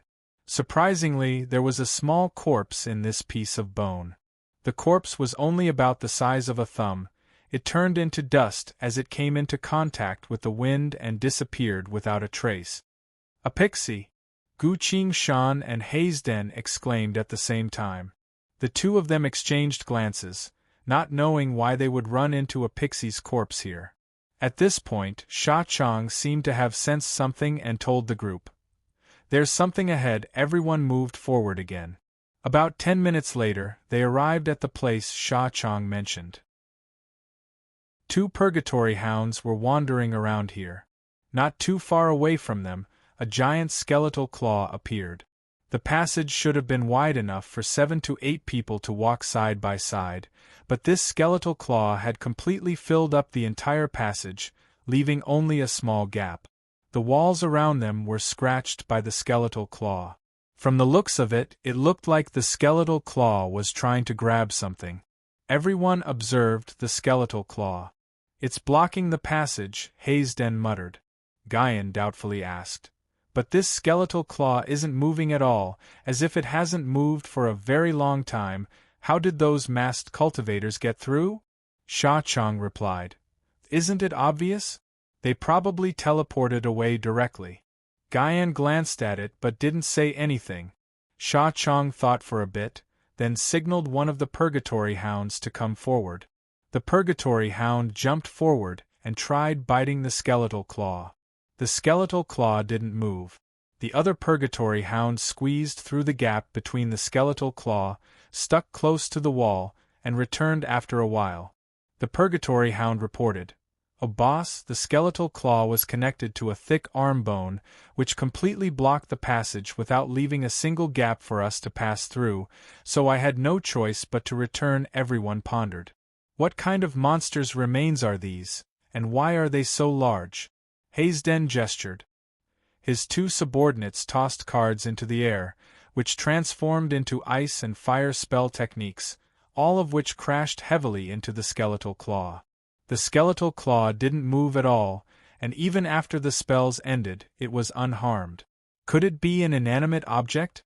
To be able to resist both ice and fire, the material seems to be quite strong. Sha Chang pondered for a bit, then ordered, "Seems like this thing has been around for a long time. It's probably broken now. The few of you go and clean it up so that everyone can pass through." The evil creatures stepped forward, raised their weapons, and struck the skeletal claw with all their might. As soon as they struck it, everyone felt their vision blurring. The ferocious skeletal claw left several afterimages in its wake as it grabbed the evil creatures and crushed them into meat paste. Green blood splattered all over the wall. The skeletal claw retracted and disappeared without a trace. It was now that everyone realized. "Bastard! You dared to kill my people. I want you dead!" Sha Chang angrily roared and was about to charge forward. Guqing Shan stopped it and shouted, "You're not a match for it." As Sha Chang was about to say something, it heard a sound. A desperate scream resounded from afar behind the skeletal claw. The scream slowly faded away. The sound of heavy chewing could be heard again and again. Everyone's hearts slowly sank. The owner of this skeletal claw was eating. What kind of entity could have such a gigantic claw? This entity seemed to be stuck in the passage, only able to reach out with its skeletal claw and wait for its prey to take the bait. "We've all lost our powers," Hayesden solemnly said. "Spells are useless against it, and with its speed and strength we can't deal with it." Sha Chang opened its mouth, but couldn't say anything. Guqing Shan pondered. At first, it let the purgatory hounds bite at it without moving. Only when 7 to 8 of them took the bait did it strike. Obviously, this monster is still alive. While everyone was talking, a series of rumbling noises resounded from the end of the passage. The skeletal claw once again approached and appeared in everyone's line of sight. It laid there without moving, blocking the path forward as if it had never moved in the first place. Tick-tock, tick-tock. The evil creature's blood slowly dripped from the skeletal claw. Chapter 1146. Spell after spell struck the giant skeletal claw. Although everyone had been stripped of their abilities, they were still able to attack with their full strength when using their skills. The skeletal claw didn't move at all, completely unharmed. "That's a bit terrifying." Guqing Shan silently sighed as he looked at the terrifying appearance of the skeletal claw. "How regretful that I can't take out the true Crimson Demon Spear. Right now, otherwise I would definitely slice off this monster from its hand to its tail." His thoughts turned as he focused his gaze on the void of space, reading the lines of glowing text. Frowny face, you've completed the first practice of the dance of the earth god. Through this practice, your strength has increased to a certain extent. Through this practice, your reaction speed has increased. Through this practice, your stamina has doubled. The aftermath of the dance of the earth god is spreading towards the depths of the secret passage. It's hard to predict whether this will be a blessing or a curse. After reading through this, Gu Qingshan indeed felt her incredibly weak body gaining a bit more strength. Of course, this strength was so minuscule that it couldn't be compared to when she was still a cultivator. But in an environment where everyone was stripped of their powers, this increase in strength was still useful. War God Ui, what do you mean by it's hard to predict whether this will be a blessing or a curse? Gu Qingshan asked. The war god Ui didn't answer. Gu Qingshan thought for a bit, then replied, I owe you 200 soul points for now. I'll pay you back after we return. The war god Ui remained silent. Gu Qingshan raised her eyebrows and said, I'll pay you back double. Hurry up and tell me. Ting? A clear chime of acknowledgement. The war god Ui replied, It's hard to predict whether this will be a blessing or a curse. It means that the aftermath of the living being sacrificial dance is currently spreading, and something is sensing the sacrificial dance, attempting to send a faint feedback, but we have no way of knowing what it is. Gu Qingshan's thoughts flickered, then suddenly turned to Su Sher and asked in a low voice, Shui, how did you get here? Su Sher replied, I am the sole heir of the 9 lords. I obtained 9 starlight cloaks. Starlight cloaks. Gu Qingshan repeated. Yes, it seems that my strength has reached some minimum standard, so they formed a star chart and brought me here. Furthermore, I heard that this place leads to a sealed world, where you can obtain the power of occultism. You should also know that within the 900 million world layers, occultism is the rarest type of power, so that was how it was. It seems like the dusty world really was related to occultism, which was why the living being sacrificial dance was suddenly triggered. In fact, Gu Qingshan could feel it too. Ever since he came here, the sacrificial dance gave him a restless feeling. As the most powerful and uncontrollable power in his body, there had to be a reason for the sacrificial dance to have such a reaction. The answer was Gu Qingshan looked at the secret passage in front of her. The depths of the secret passage? Or was it in a dusty world? The giant bone claw lay there quietly, not moving at all, completely blocking the passage. In the end, he still had to find a way to get to the bottom of it. Schwerer, try it. Gu Qingshan said to Su Sher. Su Sher drew a card and threw it out. Numerous blood-sea divine weapons appeared from the void of space, striking the giant bone claw. The bone claw was still unharmed, but it seemed to be feeling pain as it was forced to dodge the attacks of the blood-sea divine weapons, but didn't retreat at all. Su Sher had no choice but to put her card back. Sha Chang dejectedly said, We can't go any further. What do you think we should do now? Everyone fell silent. Gu Qingshan thought briefly, then asked, Who has the ability to search through walls? One of Guyan's subordinates stepped forward. I can do it. I can use my ears as a clairvoyant through walls, the man replied. Gu Qingshan turned to ask Sha Chang, Where was the bone that contained the pixie's corpse from before? Sha Chang retreated a few dozen meters and pointed at a corner of the wall. It was here, Gu Qingshan replied. Pixies are the best at concealment. As long as they don't want to be seen, they won't be seen. Hazeden's eyes glowed, asking, You mean, I'll have to try to find out? Gu Qingshan replied. Guyan had already told his subordinate, Follow the age-of-old dragon slayer's instructions and investigate. Understood, the subordinate replied, ran to the corner of the wall and pressed his ear against it. Everyone looked at him, silently waiting for the result. After listening for a while, he shook his head. This wall is very thick, at least several 10,000 miles thick. I won't be able to hear anything further, Gu Qingshan said. Listen up there. The subordinate then had one of his companions lift him up. He pressed his ear against the ceiling, then said, There's nothing but the ocean above, there's no land at all. Gu Qingshan had already guessed this. Originally, the outside of the secret passage was either a wall or the ocean, although they had walked quite a distance. Compared to the boundless ocean, it clearly wasn't very far. Gu Qingshan said, "Listen to the other wall." The subordinate jumped down from his companion's shoulder and went to listen to the other wall. "It's still several 10,000 miles thick. I won't be able to hear anything further," he sighed and said. Everyone was a bit dejected. Gu Qingshan remained unmoved and continued, "Listen to the ground." Seeing how persistent he was, the subordinate had no choice but to lie down and press his ear against the ground to listen. A few moments later,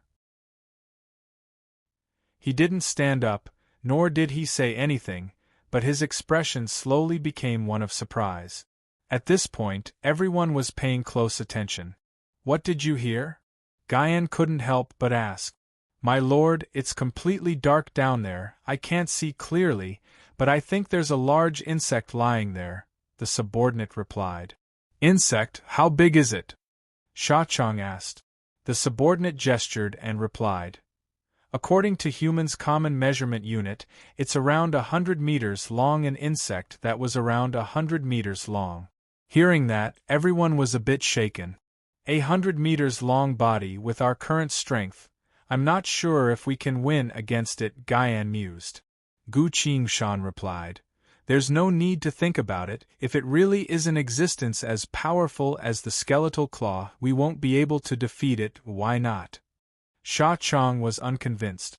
Hayesden casually replied, "Because the insect can move, attack, and retreat without being restrained, while the skeletal claw is stuck here, unable to move." Gu Qingshan thought for a bit, then loudly asked, "Does anyone know about the pixie's habits?" Everyone shook their heads. The pixie were the most mysterious of races. It was rare to even see one on a normal day, so how could they possibly know about them? Gu Qingshan sighed. "This won't be good." While he was thinking, someone suddenly pulled on the corner of his shirt. "Su Cher. I know a bit," she whispered. Gu Qingshan was surprised. "How do you know about the pixie? Have you ever come into contact with them?" "I've never come into contact with them." Su Cher shook her head and continued, "When I was studying at Fog Isle Academy, I once read through every single book in the Academy's library, then followed my Shifu to the House of Law and read through all of his books, using a spell to memorize them all. After that, I went to the Holy Church. The Holy Church's library was even more abundant, so I applied to be a librarian as well, spending most of my free time in the library without going out." Gu Qingshan was a bit absent-minded, then smiled. "You've already graduated from high school, why do you still love to study so much?" Su Cher spoke with a serious expression. "I've always believed in one thing, the more you know, the more chances you have. Knowledge can give a person the chance to change their fate." Gu Qingshan crossed her arms, thinking, "Seems like you and Impartial Goddess can become very good friends. That's what she's always believed. Impartial Goddess has been very good to me. I'll have to thank her when I return." Su Cher continued, "Right now, I can roughly remember everything about the pixies." "What do you want to know, Qingshan?" "I want to know what the pixies do when they're in danger. It would be even better if it was limited to a secret passage or something like that," Gu Qingshan said. Su Cher thought for a bit, then answered, "Burrow into the ground." "Burrow?" "Yes, when they're in extreme danger, they'll burrow into the ground and disappear without a trace." Su Cher continued, "There was once a man who was exploring an ancient ruin, but as soon as he entered the tunnel began to collapse. Without any other choice, he could only run away. While he was running, he suddenly saw a pixie carrying a bag full of shiny gems, hurriedly running away from the ruin. The tunnel was collapsing too quickly, it was already too late. The man activated a teleportation scroll. At the very last moment of his escape, he saw the pixie burrow into the ground and disappear from sight." Hearing that, Gu Qingshan asked again, "What's the relationship between pixies and insects? Any kind of insect would do, or rather, do they like to raise insects?" Su Shui recalled for a bit, then continued, Pixies hate insects to the bone, they only like beautiful, magical, and extravagant things.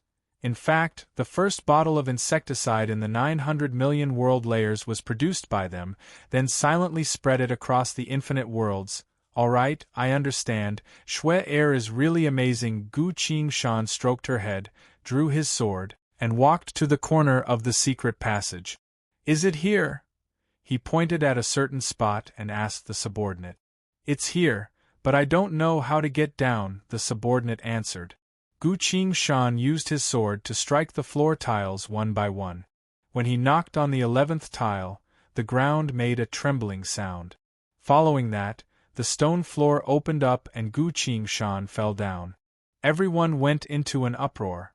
Su Cher exclaimed in surprise, quickly ran over, and jumped down. While still in the air, she had already drawn her card, ready to fight at any moment.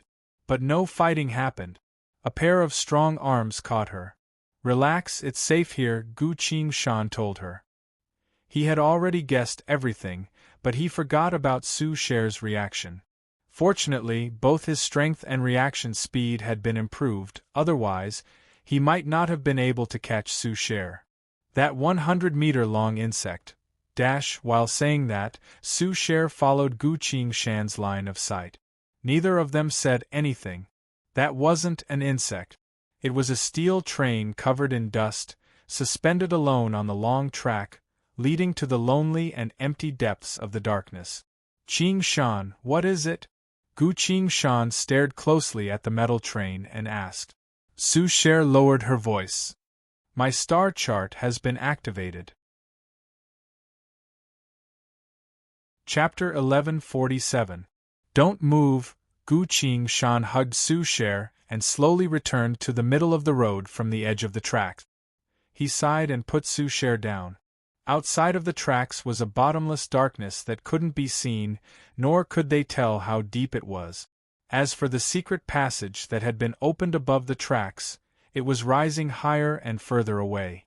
The secret passage was about to leave the track. Gu Qingshan was a bit surprised. He didn't think it would be a secret passage that could change. This way, no one would be able to use the same method to reach this place again. The better news was that after the secret passage left this place, the giant skeletal claw and its master had also left this place. The people on the tracks became rowdy, apparently trying to think of a way to get down. Taking this chance, Gu Qingshan asked Su Cher, "The star chart has been activated? What does it show?" "It shows the name of this train, called the Explorer. There's a line of text next to it, it says. The train has entered hibernation. The physical activation switch is hidden next to the 11th window of the third carriage. It's a square button." Gu Qingshan observed the metal train not too far away and muttered, "Seems like this was something left behind by the Starlight Empire." The entire train was divided into 4 carriages, each about 20 meters tall, silently waiting on the tracks. At this point, Hayesden came down with his men. "So it's a technological existence," Hayesden said in surprise. Guyan also came down. "Didn't you say it was an insect?" He glared at his subordinate. The subordinate felt wronged. "My lord, it really does look like an insect." Everyone didn't bother to look at him. An insect that was over 100 meters long, that really scared everyone. Guyan apologetically said, "I'm sorry, our world is a magic type. This brat didn't study properly, so he doesn't know anything about technological things. Who cares what it is, let's just test it out first," Sha Chong said. It then made a gesture. 2 purgatory hounds covered in faint flames leapt out and quickly arrived in front of the train. They cautiously stared at the metal train and bared their teeth. Everyone watched from behind. All of a sudden, the 2 purgatory hounds barked. Woof woof woof woof woof. Woof woof woof woof woof woof woof. The train did not move. Sha Chong stroked his chin and muttered, "How strange, such a big body. Could it be that it's looking down on me like that giant claw above?" Gu Qingshan, Gu Yen, Hayesden, Su Cher explained in a low voice, "This is a kind of transportation vehicle. It won't react if it's not ignited." "Ah ha ha ha, how could there be such a stupid thing?" Sha Chang mocked. No one had the energy to explain anymore. Hayesden cleared his throat and said, "Let's take a look together, all right?" Everyone agreed. A group of people came to the front of the steel train and examined it carefully. Probably because it had been here for too long, the entire train was covered in a thick layer of dust. A light touch would cause the dust to fly everywhere. Hayesden covered his nose and scowled. "Clean!" "Yes, Your Majesty." His guards immediately took action. Boiling wind and a water spell washed the surface of the train, revealing the original appearance of the train. Guyan was holding a cluster of flames in his hand, illuminating the train as if it was daytime. He pondered. "I don't know what you think, but I have a feeling that it's not good." The tracks were filled with dried bones that turned to ash at a single touch, obviously dead for who knows how many years.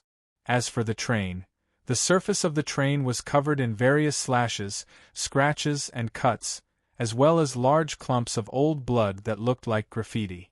Quite obviously, an extremely intense battle had taken place here. A skeleton was leaning on the window of the train, still making a hammering motion even in death. It was frozen right outside the window. "Seems like it couldn't get on the train," Gu Qingshan commented. Hayesden resolutely said, "We don't need to think of a way to get on this train, why not?" Gu Qingshan was surprised. "I remember that trains on the technological side are very fast, for normal people, so if there were any problems ahead, the train would be too fast and we would have no choice but to crash into it," Guyan also added. "Since we're all mortals right now, no matter if we crash into the train or if we fall into the darkness on both sides of the tracks, we wouldn't be able to survive." Saying so, he casually picked up a rock on the tracks and threw it into the darkness outside the track. Everyone listened carefully, but no sound of impact could be heard. There was no way to determine how deep it was outside the track. Gu Qingshan then said, "That's a good idea, but we still need to take a closer look." He pulled Su Sher to take a look at the train. Sha Chang looked down at the two hellhounds. "If we have to go on our own, then we should let them scout the way." The two hellhounds quickly followed the tracks and moved forward. The others began to study the marks on the train. Someone drew his weapon and slashed at the train. Sparks flew. The metal exterior of the train wasn't damaged at all. This time, everyone understood its defensive capabilities. Gu Qingshan brought Su Sher around the train.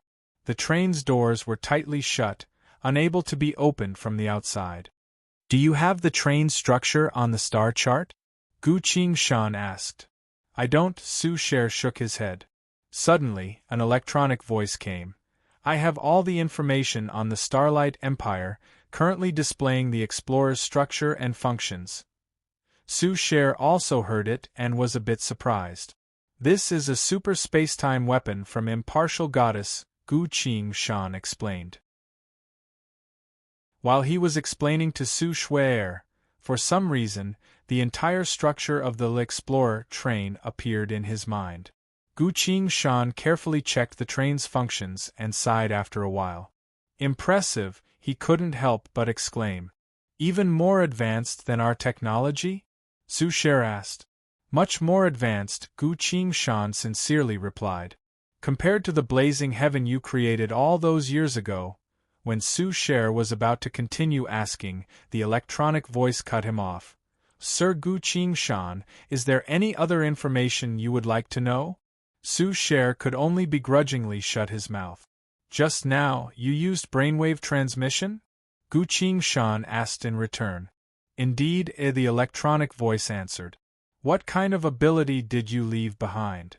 Was it brainwave transmission?" Gu Qingshan asked again. "Data transmission is only an instinct of this technological lifeform. The ability left behind by this super spacetime weapon is used to participate in war," the electronic voice answered. Gu Qingshan shrugged. "What about weapons?" "I actually need a technological weapon right now," the electronic voice answered. Changing from a plastic surgery device to a weapon of war is a very large step. It will take a certain amount of time. Alright, there's no rush, we have something we can use right now. Gu Qingshan reached her hand out, pressed it against a certain square button on the wall of the train. This place was right next to the 11th window of the third carriage. As soon as Gu Qingshan pressed the button, an unassuming gray handle popped up. All of a sudden, Sha Chang's voice resounded from the other side of the train. "Oh no! Both of my dogs are dead." Hayesden asked, "What's the situation?" "A monster," Sha Chang called out. "The tracks ahead have been broken, a gigantic monster is climbing up from below. It's heading straight for us." The group immediately became tense. "My men, gather over here and prepare for battle," Hayesden loudly ordered.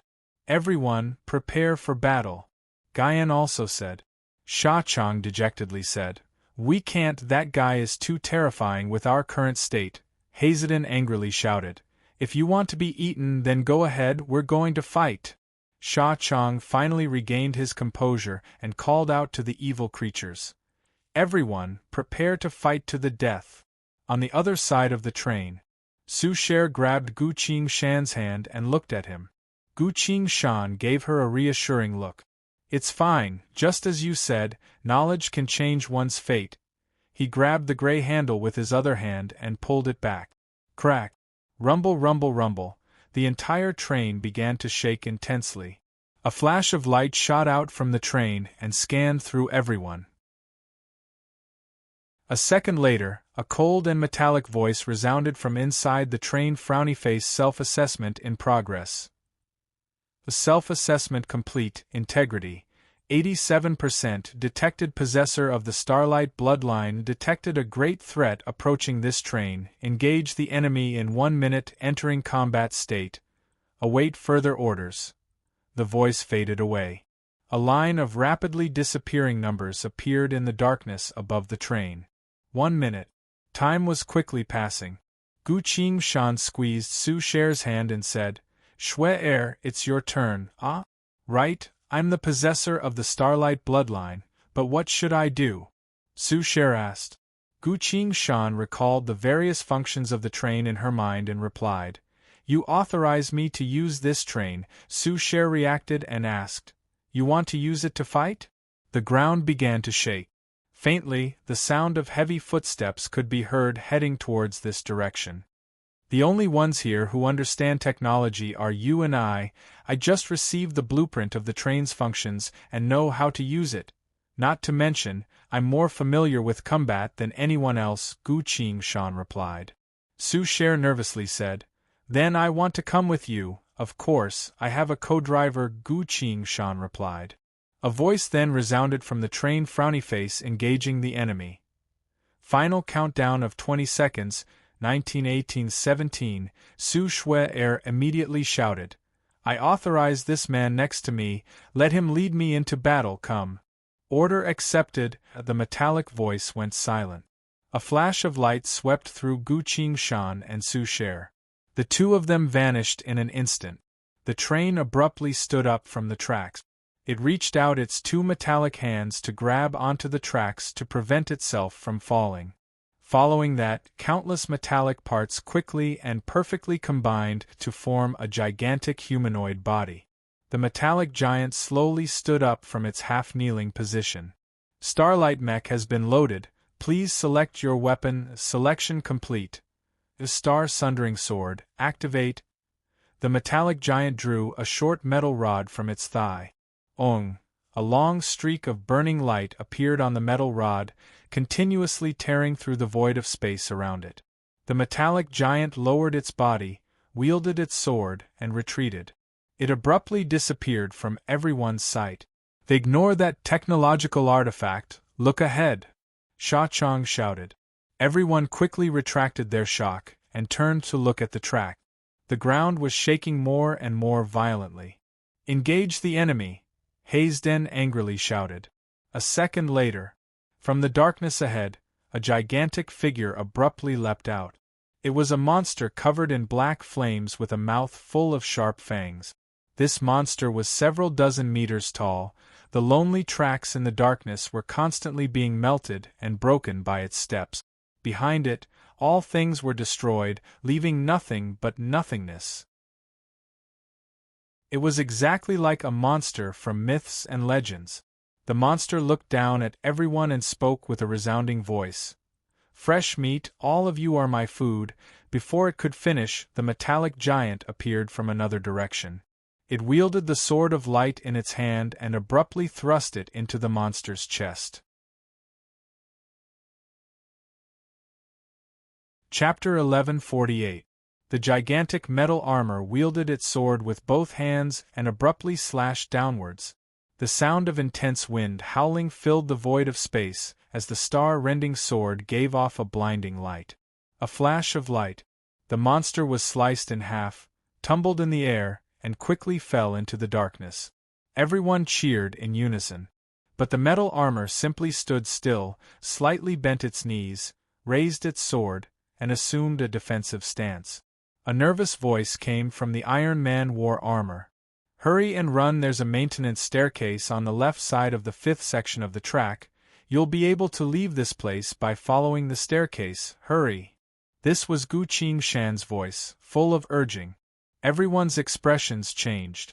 Hayden and Guyan were both smart people, so they quickly ran to the 5th section of the track and looked down along the edge of the track. Sure enough, a thin black metal staircase formed, extending step by step towards the depths of the darkness. This staircase seemed to be made from a unique material, completely undetectable and hidden within the darkness. If it weren't for Gu Qingshan's reminder, no one would have been able to notice the staircase's existence. "Hurry!" Guyan shouted in a low voice. Everyone began to climb the staircase, carefully heading deeper into the darkness. Hayden stopped and loudly asked the metal armor, "If we leave, what about you?" Gu Qingshan's voice resounded. "If you stay here, you'll only die, you won't be able to do anything. I can still hold it off for a bit, let's see how it goes." As soon as she said so, the gigantic metal armor lightly leapt up and moved away. Boom! A cluster of black flames struck where it stood and melted a large section of the track. Following that, the ferocious monster appeared behind the metal armor and abruptly crashed into it. The metal armor was sent flying and vanished into the darkness. The monster gathered all the black flames in its hand and looked down at everyone. "Trying to run." It smirked and was about to attack. At this point, the metal armor abruptly leapt out from the darkness and swung its sword with all its might. The monster was cut in half, but at the very last moment, it threw a cluster of black flames at the metal armor. In a split second, the metal armor's position shifted slightly. The black flames struck the metal armor's left arm and dragged it away. The two gigantic monsters were sent flying at the same time. "Pitiful thing, you can't kill me," the monster mocked. Its body, which had been cut open, once again closed and returned to its original state. On the other hand, the Iron Man armor's left arm turned into molten iron and was completely melted by the black flames. However, a huge cannon was immediately assembled from his body and installed in the original position of his arm. Dong! Dong! Dong! The cannons continued to fire. The monster screamed as it was beaten. It could not help but flee into the depths of the darkness, and for a while, no one knew where it went. Only the steel armor was left hovering in the air, vigilantly in a defensive stance. "Was it you who dodged the black flame?" Gu Qingshan asked. Su Sher's hands were quickly adjusting various parameters, adjusting the angle of the cannon, and shook her head. "It's not me, pay attention. It's circling around, ready to pounce at any moment." Gu Qingshan controlled her sword and prepared to receive the enemy. However, he was a little hesitant. What kind of power was it that caused the armor to deviate from its original position? Otherwise, that ball of black fire would have caused even greater damage. At this point, everyone who was standing on the black staircase also stopped moving. Hayden loudly shouted, "Listen up, if that metal giant is defeated, none of us will be able to escape. Show me whatever tricks you have up your sleeves." Guyan shook his head. Most of our abilities are destructive, but that monster will be able to recover from any damage. Our attacks are useless. Hayesden glanced at his subordinates and felt a bit helpless. Indeed, if they can't find the monster's weakness, no matter how powerful their skills are, they won't be able to do anything to it. Ah-ha-ha-ha. A burst of laughter resounded. There's still someone who can laugh at a time like this? Everyone turned to the source of the laughter, only to see Sha Chang's entire body was trembling, apparently trying very hard to hold back his laughter. What's the matter? Guyan asked. It's nothing, Sha Chang waved his hand dismissively. I just feel like it's finally time for me to display my true strength as a true expert, he shouted. All subordinates who love and care for me come. The evil creatures quickly ran towards him. While he let go of the handrail on the staircase, he quickly returned to the track. During this process, all the evil creatures had fused into his body. He was growing larger and larger until his body was comparable to the metal giant and the black flame monster. A few moments later, a gigantic evil creature covered in purgatory flames appeared on the tracks, exuding an indescribable sense of dignity and power. Roar! The gigantic evil creature let out a resounding roar. It was like a cluster of flames, like the sun, possessing the power to burn everything. Guyan couldn't help but exclaim, "It used this ability before. How did it suddenly become so powerful?" Hayesden replied, "I feel like I've seen this evil creature somewhere before." He turned to a white-haired subordinate behind him. The subordinate immediately replied, "Your Majesty, this is the legendary creator of Purgatory, the first evil creature of the void, possessing unimaginable power, the first evil creature?" Everyone felt a sense of respect. Gu Qingshan and Su Sher also noticed the changes on the tracks. Rows of corresponding data appeared on the mech armor, analyzing the power of the creator of Purgatory. "How powerful!" Su Sher exclaimed in shock. "That's right," Gu Qingshan praised. "Such legendary power. If he had used it earlier, we wouldn't be in such a sorry state." While they were talking, the monster covered in black flames also appeared from the void of space. The monster silently hovered in the air, cautiously observing the creator of Purgatory. "There's a chance we need to quickly analyze it," Gu Qingshan said. Su Sher replied. The two of them quickly operated the mech armor's analysis system. The various sensors were all locked onto the monster, fully focusing on receiving the monster's power. "I need 10 seconds to complete the analysis," Su Sher told them. Gu Qingshan's gaze fell onto the creator of Purgatory, pressed a button, and whispered, "Sha Chang, I need information, stall it for 10 seconds before killing it." The creator of Purgatory was surprised. It clenched its fists tightly and laughed in a frenzy. "Come, trash, die. To be able to die in my hands, you should feel extremely honored. Ever since I created Purgatory, it has been a long time since I last appeared. Perhaps you have all forgotten my power." The power from its body spread in all directions, causing the void of space itself to tremble. Woo woo woo woo woo. The creator of Purgatory was still howling. Its power grew stronger and stronger, until it reached a point where everyone was shocked. 10 seconds had passed. "Sha Chang, you can kill it now," Gu Qingshan said. He turned to the analysis device. A small line of text appeared as the conclusion: frowny face, black flame, venerable, soul manifestation, Samsara's wraith. The soul manifestation is a unique form of existence, capable of separating itself from the body and possessing the same power as the body. Gu Qingshan was shocked. "So it's a wraith. Compared to the wraiths of my homeworld, it's completely different. No wonder I didn't recognize it. But then, why is it a soul manifestation?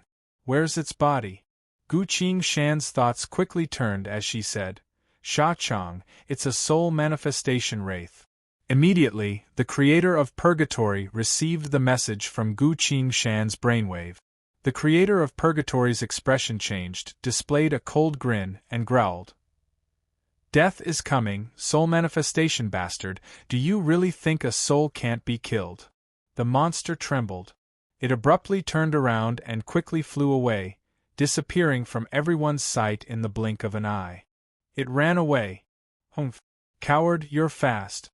The creator of Purgatory roared regretfully. Everyone cheered again. With such power, what was there to fear from the monster? They could simply fight their way through. The giant metal armor also descended from the sky and turned back into a train. Gu Qingshan and Su Sher came out. Say, if I knew you were this strong, I wouldn't have bothered, Gu Qingshan smiled. Hayden and Guyan also arrived, looking at the creator of Purgatory with reverence. Who would have thought Sha Chang actually had such a powerful trump card up his sleeve?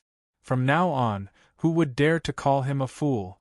The creator of Purgatory gave off an air of solemnity and vicissitude, scornfully glanced at the direction where the monster went and loudly declared, "Don't let me see you again, or I'll beat you up every time I see you."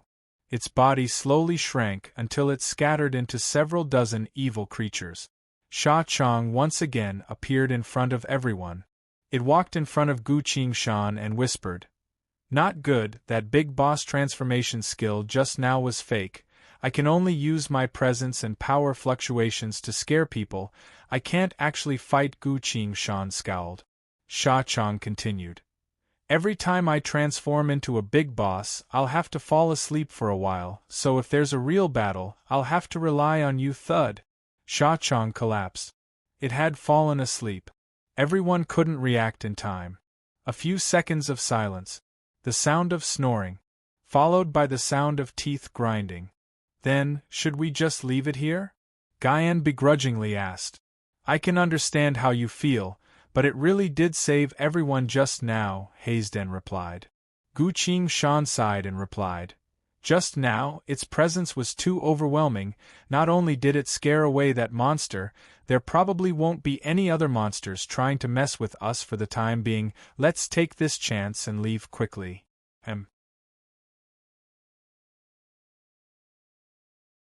Chapter 1149. Oh, rumble, rumble, rumble. The train continued to move forward in the darkness. Deep underground, there were countless tracks, all of which were built by the Starlight Empire. Gu Qingshan understood the entire structure and function of the Starlight Empire's train. Su Sher, on the other hand, knew the way forward through the star chart.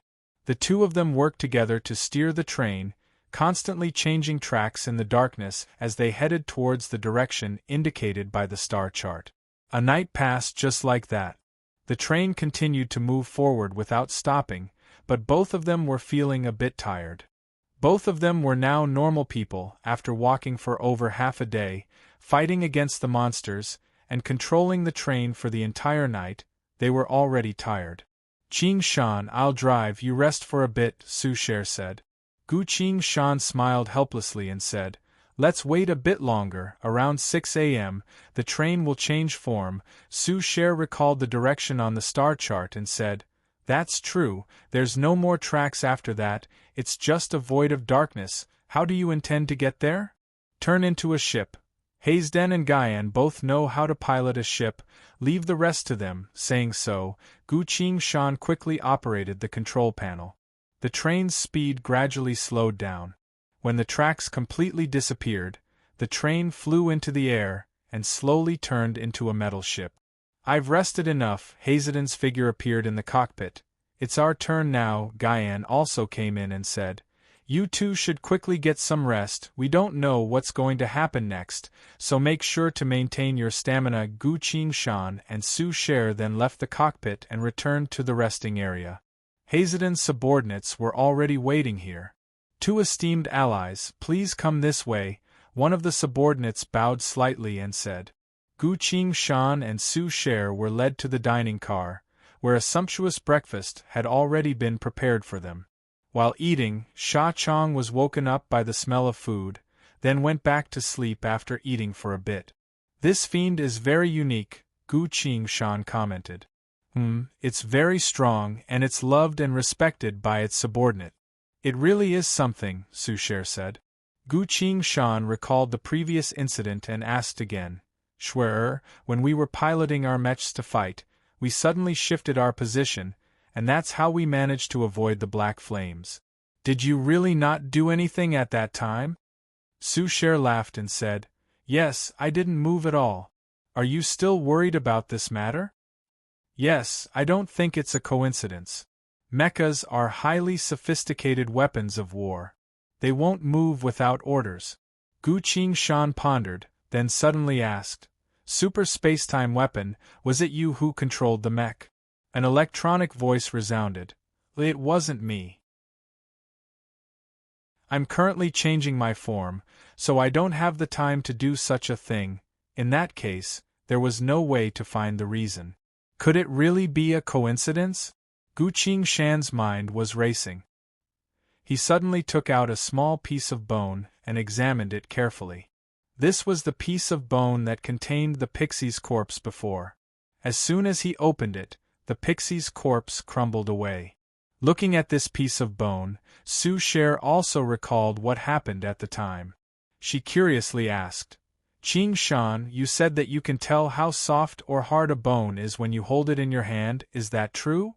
Gu Qingshan observed the bone in his hand and absent-mindedly replied, That's right, I can. Su Cher blushed, lightly held Gu Qingshan's hand, then whispered, Then, take a look at my hand, is it hard or soft? Perhaps I've been fighting so much that my fingers have become rough. Gu Qingshan lightly squeezed her hand, then her arm and spoke with a serious expression. Your hand and arm are too soft without any muscles, so you won't be able to fight for long. Furthermore, you haven't received any resistance training, so your skin is too soft, which will only increase your sensitivity to pain, which won't be beneficial for fighting. Su Cher was stunned. Gu Qingshan's tone changed and continued, That's strange, I remember that you've learned a few martial arts and martial arts in the past. Your Su family's martial arts were quite famous in the Federation, and you're a young lady. I also know a martial arts secret art, crane palm, but I haven't practiced it for a long time, so I'm a bit rusty. Su Cher chuckled. Gu Qingshan was surprised.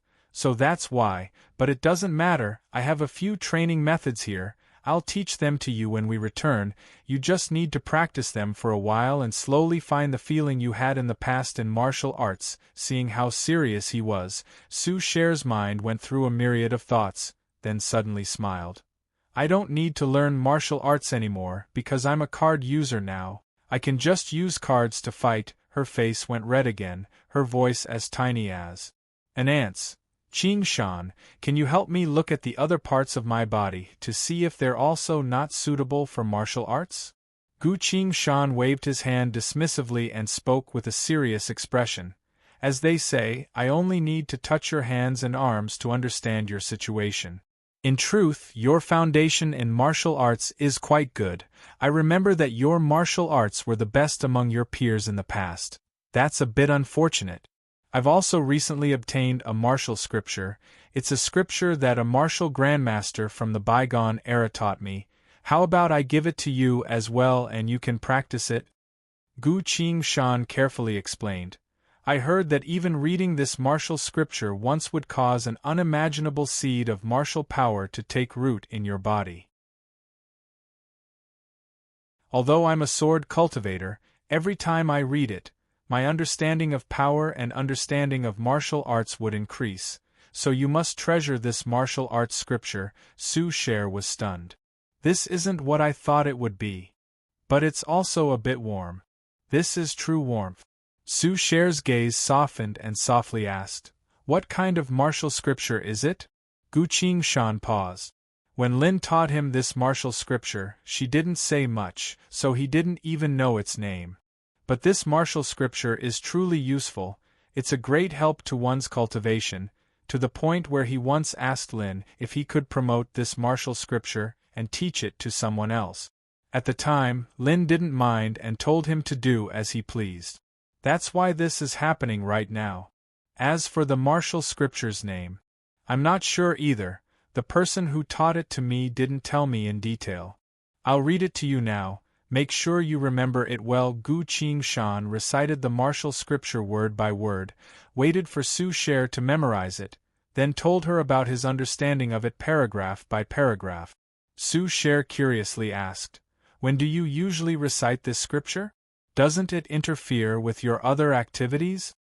Gu Qingshan truthfully replied, "Aside from cultivating my swordsmanship, every day when I eat, drink, talk, and do things, I would constantly recite the martial scripture in my mind, so my swordsmanship has also improved quite quickly. All right, I'll give it a try as well, but now that our powers have been stripped away." Su Cher clenched her fist. Gu Qingshan replied, "Even if you study it here, you'll still gain something in your mind. It'll help you solidify your martial arts foundation." Su Cher then closed her eyes and silently recited the martial scripture. At first, Gu Qingshan was still observing Su Cher, but then she noticed something. A few lines of glowing text appeared on the War God UI frowny face. Time's up. The Omni Stone has begun to reset. You've obtained a new void ability. Demon Cat Transformation. Demon Cat Transformation. You shall turn into a true demon cat. Incantation activated. I am a cat. Gu Qingshan froze. Why does such an ability exist within the void? What's the point of turning into a demon cat?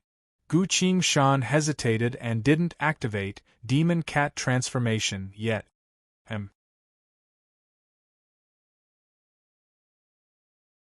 Chapter 1150. But thinking about it, it's still safe on the train, so what's the point of turning into a cat now? Gu Qingshan quickly changed his mind and gave up on using this transformation technique.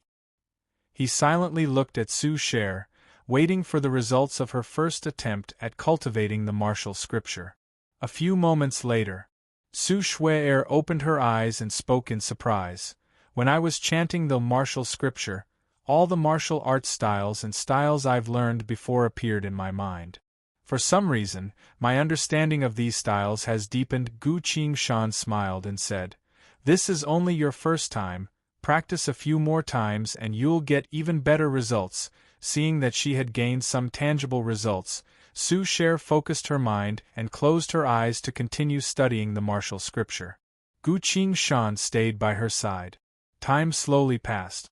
Gu Qingshan was getting more and more sleepy, so she leaned back on the sofa and slowly fell asleep without knowing it. In her daze, a gust of wind blew from afar.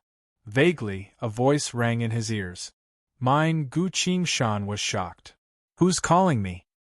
He stood up and loudly asked. Nothing could be seen around him.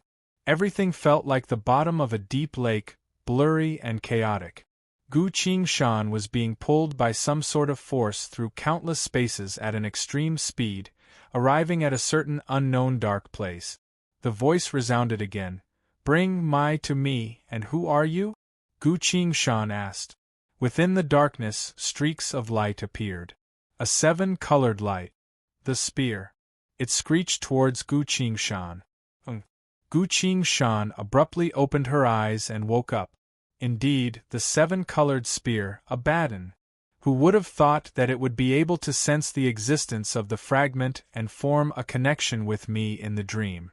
Unfortunately, I'm still on the way, far away from where the spear is.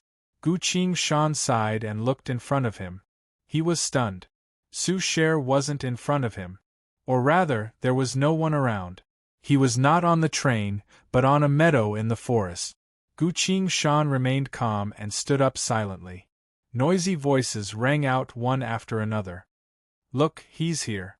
It really wasn't easy. We had already hinted to him, but we still had to use a spell to get it. "So what exactly are you going to tell him?" "Time is limited, get to the point." All the voices disappeared, leaving only a bouncing and cheerful voice. Young adventurer, we don't meet people easily. Even if it concerns your fate and ours, you must first guess the answer to the riddle before you can meet us." "Riddle?" Gu Qingshan repeated. "That's right, a riddle. Listen carefully. He only washes his face and doesn't comb his hair. He walks at night without any light, and his mustache curls upwards. Well, go back and guess at your leisure. If you guess it in an hour, look out of the train window. If you can't guess it, you'll never see us again. While Gu Qingshan was confused, he was suddenly pushed and fell into the abyss. He opened his eyes abruptly and woke up. Rumble, rumble, rumble, rumble. Oh, the train was still moving forward. Su Cher was sitting across from him, her eyes closed as she silently chanted the martial scripture. Gu Qingshan stood up and looked around. Everyone in the carriage was resting. He looked out of the window of the train, but it was pitch black and he could see nothing. Gu Qingshan squeezed his hand. The pain came very quickly. Basically, I had two dreams. The first was the call of Abaddon. The second was a riddle. Gu Qingshan muttered to himself. He could be considered a person who's been through a lot, but what he was seeing right now was a bit too bizarre. He had only experienced one thing related to dreams. The age of old. Xie Dao Ling's dream. Gu Qingshan silently thought for a bit, then patted Su Cher's shoulder. What is it? Su Cher opened his eyes and asked. There's something that I need your help with, Gu Qingshan pondered and said. Su Cher immediately became anxious. She took the blood sea card and asked in a low voice, What happened? Gu Qingshan shook his head. I don't know what happened either. Someone asked me to guess a riddle in my dream. Su Cher silently looked at him, then reached her hand out to touch his forehead. His temperature was normal. What riddle? Su Cher pulled her hand back and asked. Only washing face, not combing hair, walking at night without light, mustache sticking up. Isn't that a cat? That's right, such a simple riddle, they're purposely going easy on me. Gu Qingshan's gaze returned to the war god Yui, stopping at the skill she just obtained. Demon Cat Transformation. This is the only skill I can use to communicate with cat. Did someone influence the Omni Stone and activate it to create this skill?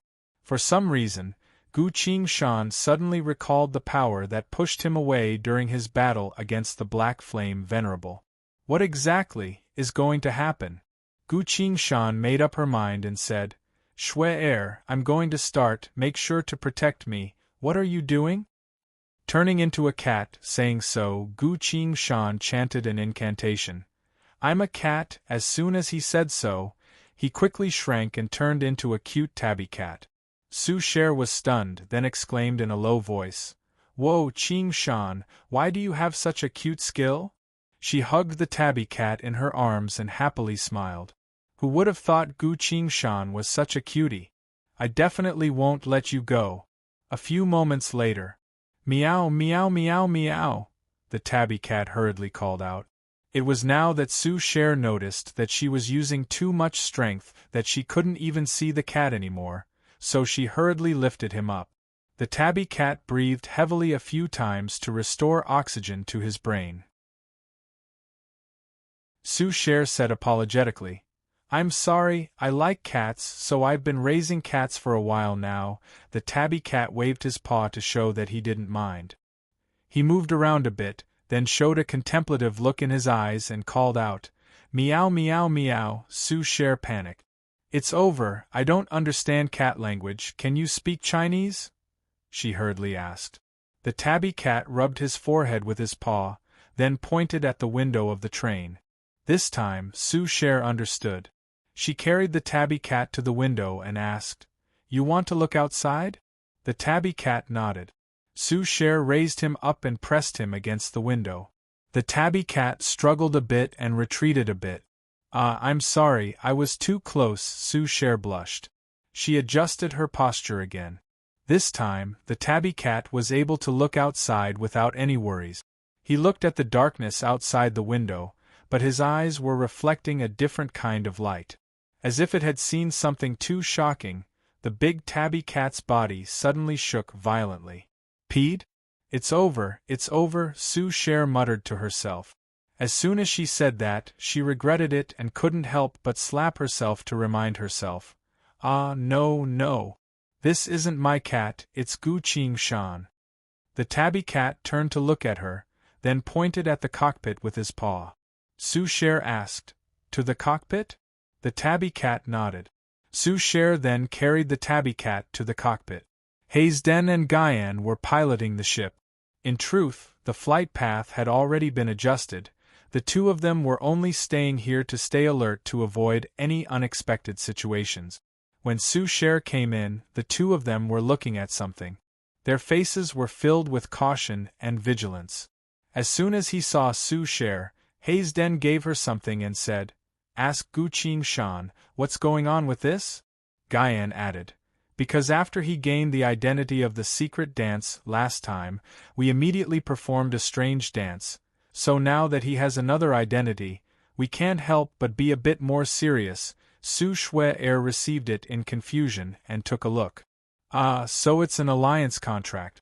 On the four-person alliance contract, Guqing Shan's identity had indeed changed. Frowny-faced dragon slayer of the age of old, mortal enemy of the deity of chaos, devil king of Huang Quan, wielder of heaven and earth, ally of the eternal abyss, demon king and cherub of condemnation, the man with the best kissing technique in the world, experienced performer, big tabby cat Guqing Shan. Hereby sign the alliance contract. M.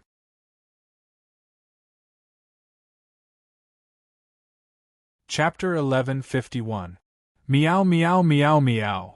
Meow meow meow. The big tabby cat pointed at the various instruments and called out to everyone. Hayesden wiped the sweat off his forehead and asked, "Do any of you understand cat language?" Guyan replied, "I don't have such a talent." Su Cher replied, "Then we can only ask Sha Chong. I remember reading that because evil creatures have to enter various worlds, they were born with the ability to understand languages." A few moments later, Sha Chong was called in. He turned into a cat. Sha Chong was surprised. "All right, us evil creatures do understand the languages of various races. I'll talk to him, little kitty." "No, Guqing Shan, what do you want to say?" The big tabby cat explained. "Meow meow meow meow meow." Hearing that, Sha Chong told everyone. "He said that we need to change our course and head towards the Underground Command Center." The Underground Command Center. Su Cher carefully thought about it and quickly found the appropriate route. The so-called Underground Command Center was a technological command center established by the Starlight Empire when the Inner Plane first explored this place. It wasn't just the Starlight Empire. The various organizations of the Inner Plane had also established their own forces in the secret passage to explore the dusty world. These addresses and routes were all recorded in the star chart, hidden in Su Cher's memories. Su Cher put the tabby cat on the table and quickly operated the instrument. The metal ship slowed down in the darkness and began to slowly descend. A few moments later, the tabby cat looked out the window and called out again, "Meow meow, meow meow meow." Sha Chong replied. He said to fly forward to the right in 3 minutes, heading towards the reserve base. Everyone was surprised. They changed direction just like that? The reserve base? "I'll change course right away." Su Cher began to adjust the ship's flight path. About 10 minutes later, the tabby cat called out again. "Meow meow meow. Meow meow meow." He said to fly towards the World Research Center. "I'll change it again. Now fly towards the Mech Center, to the Mystical Research Department, to the Vanguard, change direction, to the Teleportation Tower, wait a minute, change direction again, to the Cave of Corpses." Su Cher was constantly changing directions. Although no one said anything, they were all astonished. Where exactly is Guqing Shan flying to? Fortunately, everyone had signed an alliance contract with each other. In addition, during the battle with the Dark Lord, Guqing Shan had piloted the giant mobile mech and blocked the attack for everyone. So even though everyone had doubts in their hearts, they still believed in him. What they didn't know was that in Guqing Shan's eyes, the world was a different story. In the dark and deep void, countless tiny luminous bodies floated quietly, looking like countless fireflies gathered together. When the spaceship flew, these luminous bodies followed the spaceship and moved forward. Every time they flew a certain distance, all the tiny glowing objects would form lines of text. Combat Readiness Storage Base, World Research Institute, Mecha Center, Mystical Investigation Department, Vanguard Camp, Transport Tower, Wreckage Cave. Every so often, these glowing objects would change in the darkness, forming new words, guiding the spaceship to the next location. Gu Qingshan pondered as she led the way. Why do I need to turn into a cat in order to see these glowing objects? After the spaceship entered this cave, it began to descend. According to the annotations on the spaceship, this was the place where the Starlight Empire searched for various strange remains.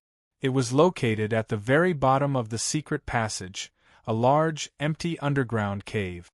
Ever since Renedal betrayed the deities over 100 million years ago, the myriad deities fell and the secret passage was cursed and sealed, turning this place into an empty cave of darkness. Gu Qingshan led everyone out of the spaceship. It's so dark here, there's nothing at all, a Sha Chong muttered. That's right, everyone stay alert, Guyan replied. Gu Qingshan's eyes, however, were different from the others. He was currently a cat. He saw countless glowing objects forming a sea of light in the cave. Meow meow meow, Gu Qingshan called out. He told us to wait here, a Sha Chong replied. Gu Qingshan struggled a bit in Su Sher's arms, then jumped down. He ran forward and jumped onto a large rock.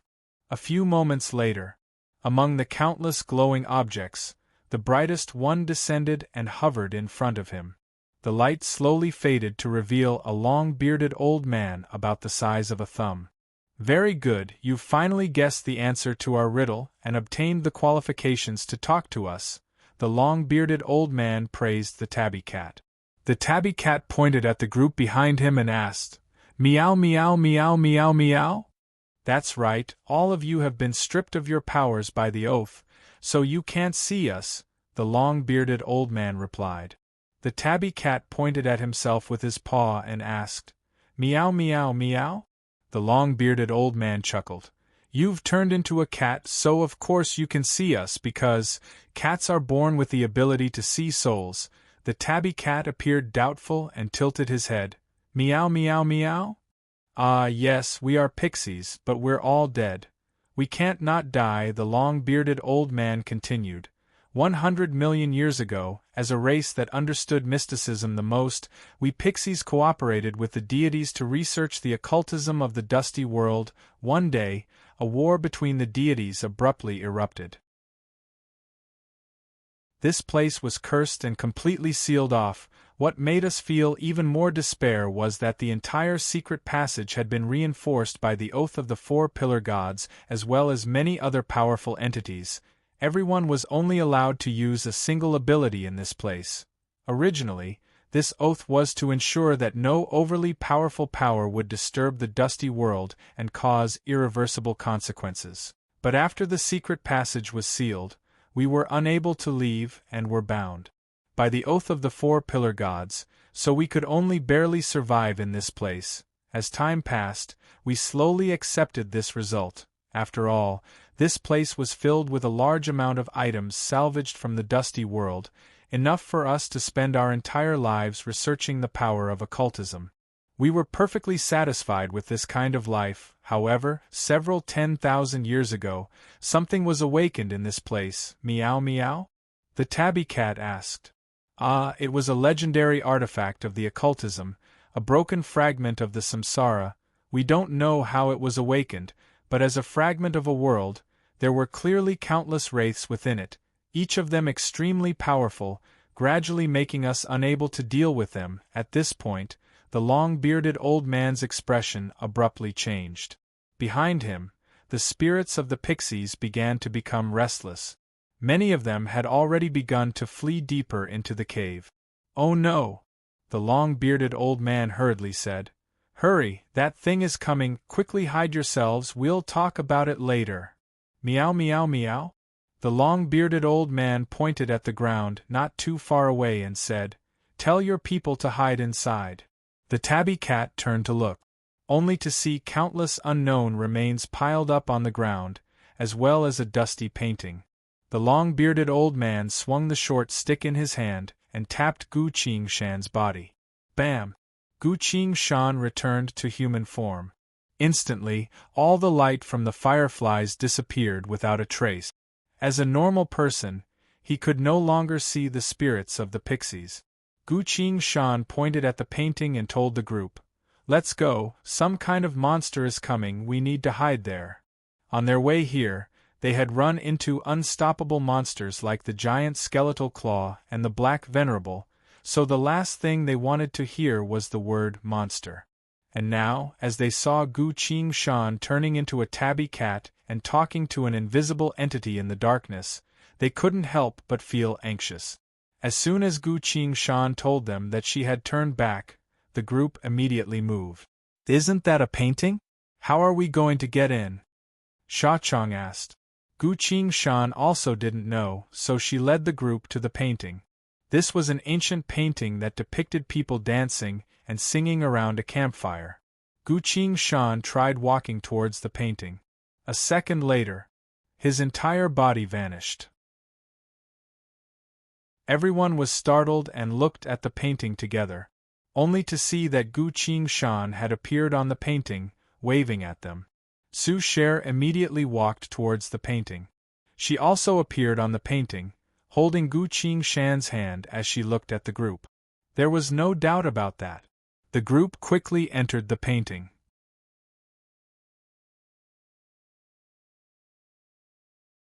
Chapter 1152.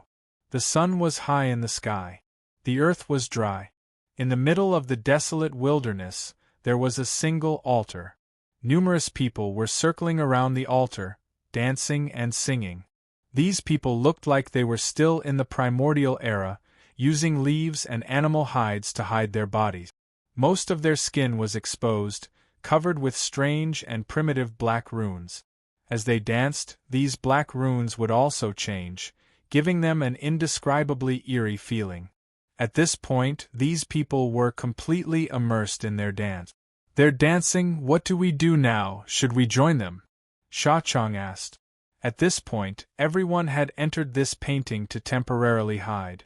Hazen looked at Guyan and asked, "You magic-type people seem to have a good understanding of paintings, what do you think we should do now?" "I do know a bit about it," Guyan nodded.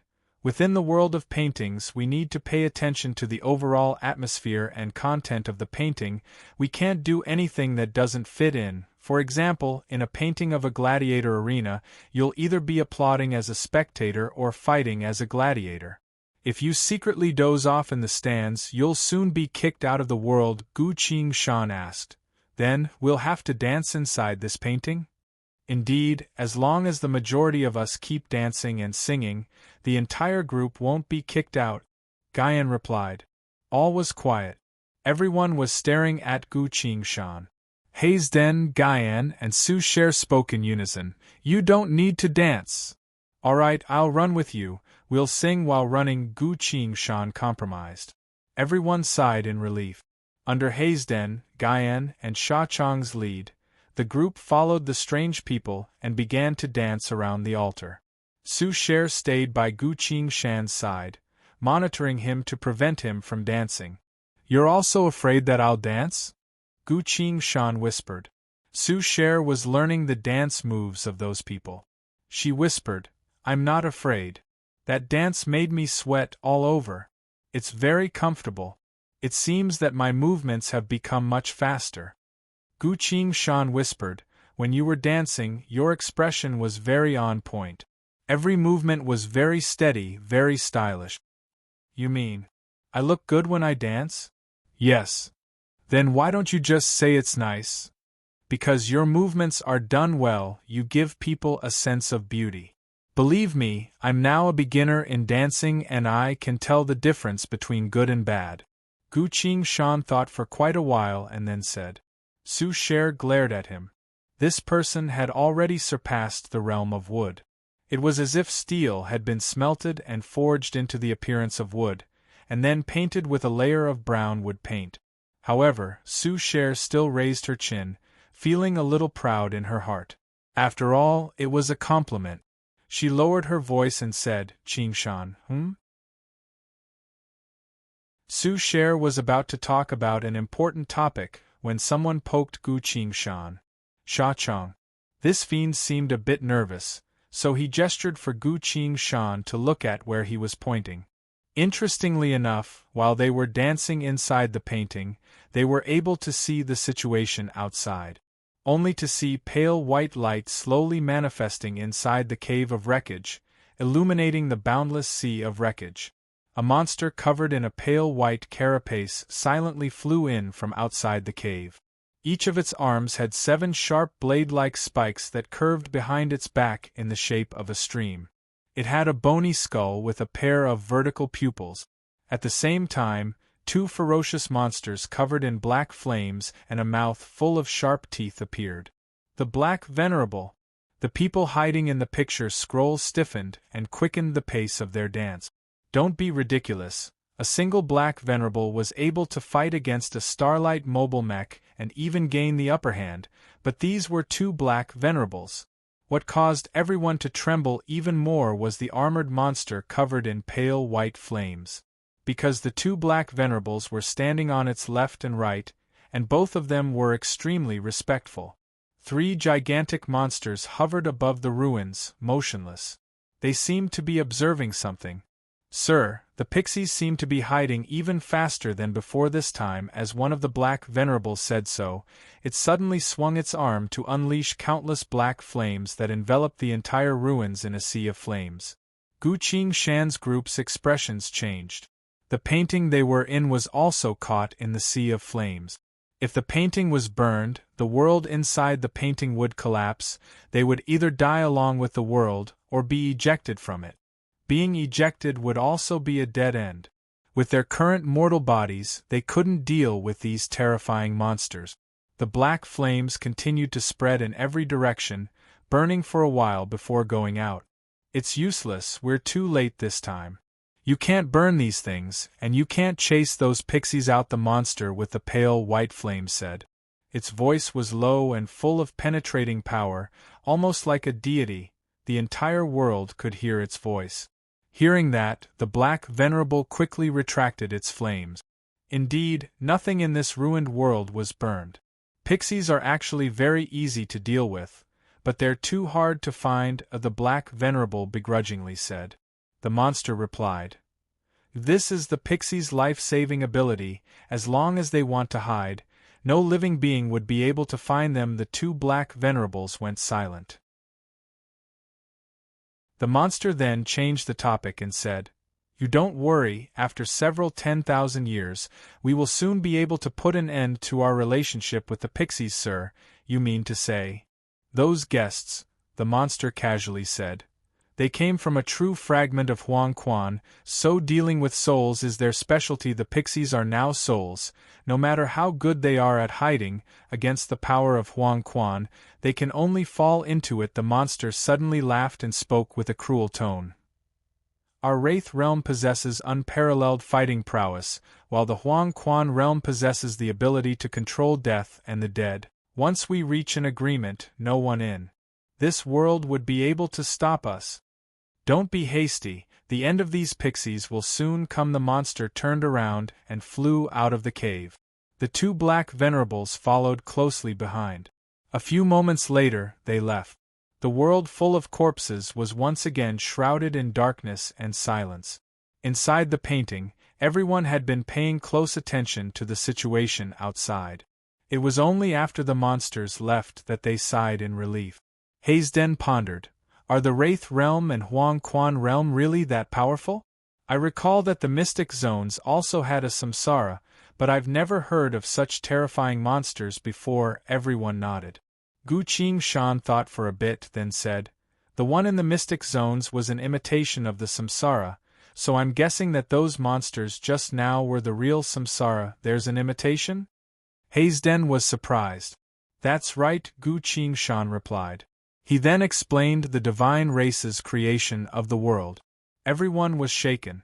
"What do we do now?" Guyan asked. "Let's go out first. The pixies must have a reason for luring me here. Let's wait and see," Gu Qingshan said. Everyone nodded. "It's safe outside. As long as we don't dance or sing, we'll be able to leave," Guyan said. Thereupon they all came out of the primitive dance and stood to one side. A few moments later, everyone was kicked out of the painting world. As soon as they left, the group of strange people stopped. One of them asked in a low voice, "Was it the sacrificial dance?"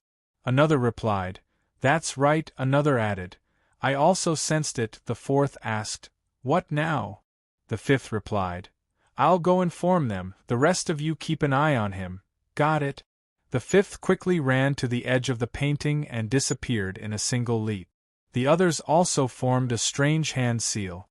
The scroll silently rolled itself up into the void of space, turned invisible, and silently seeped into Gu Qingshan's clothes, sticking to his arm and forming a tattoo-like pattern. Everyone outside the painting didn't notice. Gu Qingshan also didn't notice. His attention was focused on the Omni Stone. An hour had passed. The Omni Stone's skill was about to be refreshed. If I can't turn into a cat, I won't be able to see the pixies. What should I do? All of a sudden, a few lines of glowing text appeared on the War God UI. Frowny face. Time's up. The Omni Stone has begun to reset. You've obtained a new void ability. Demon Cat Transformation. Demon Cat Transformation. You shall turn into a true demon cat. Incantation. My home is a cat. It's still the same technique. Gu Qingshan immediately understood. This was definitely the pixies' doing. Assuming that the pixies had returned, Gu Qingshan chanted the incantation. My home is a cat. As soon as he said so, he turned into a jet-black cat. Gu Qingshan looked at the color of his fur and muttered in confusion. Whoa, a black cat! Su Cher happily exclaimed. There was a hint of enthusiasm in her voice. Gu Qingshan raised his black paws in front of his face and doubtfully muttered, "Meow meow meow? Ahahaha, this is because you're becoming more and more nervous, ready to fight at any moment and prepared for any situation, so your quipcraft has also changed. This is where the mystery of quipcraft lies." The long-bearded old man appeared in front of the black cat and smiled.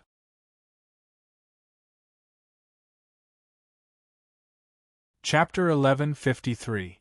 Within the darkness, there was a sense of terror.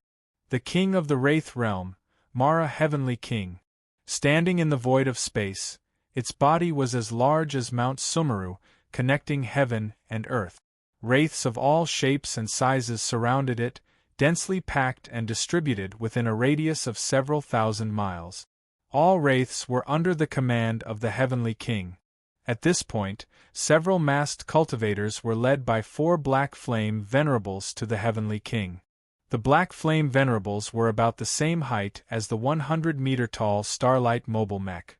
But Mara Heavenly King's eyes were closed, its eyelids alone were comparable to a Black Flame Venerable.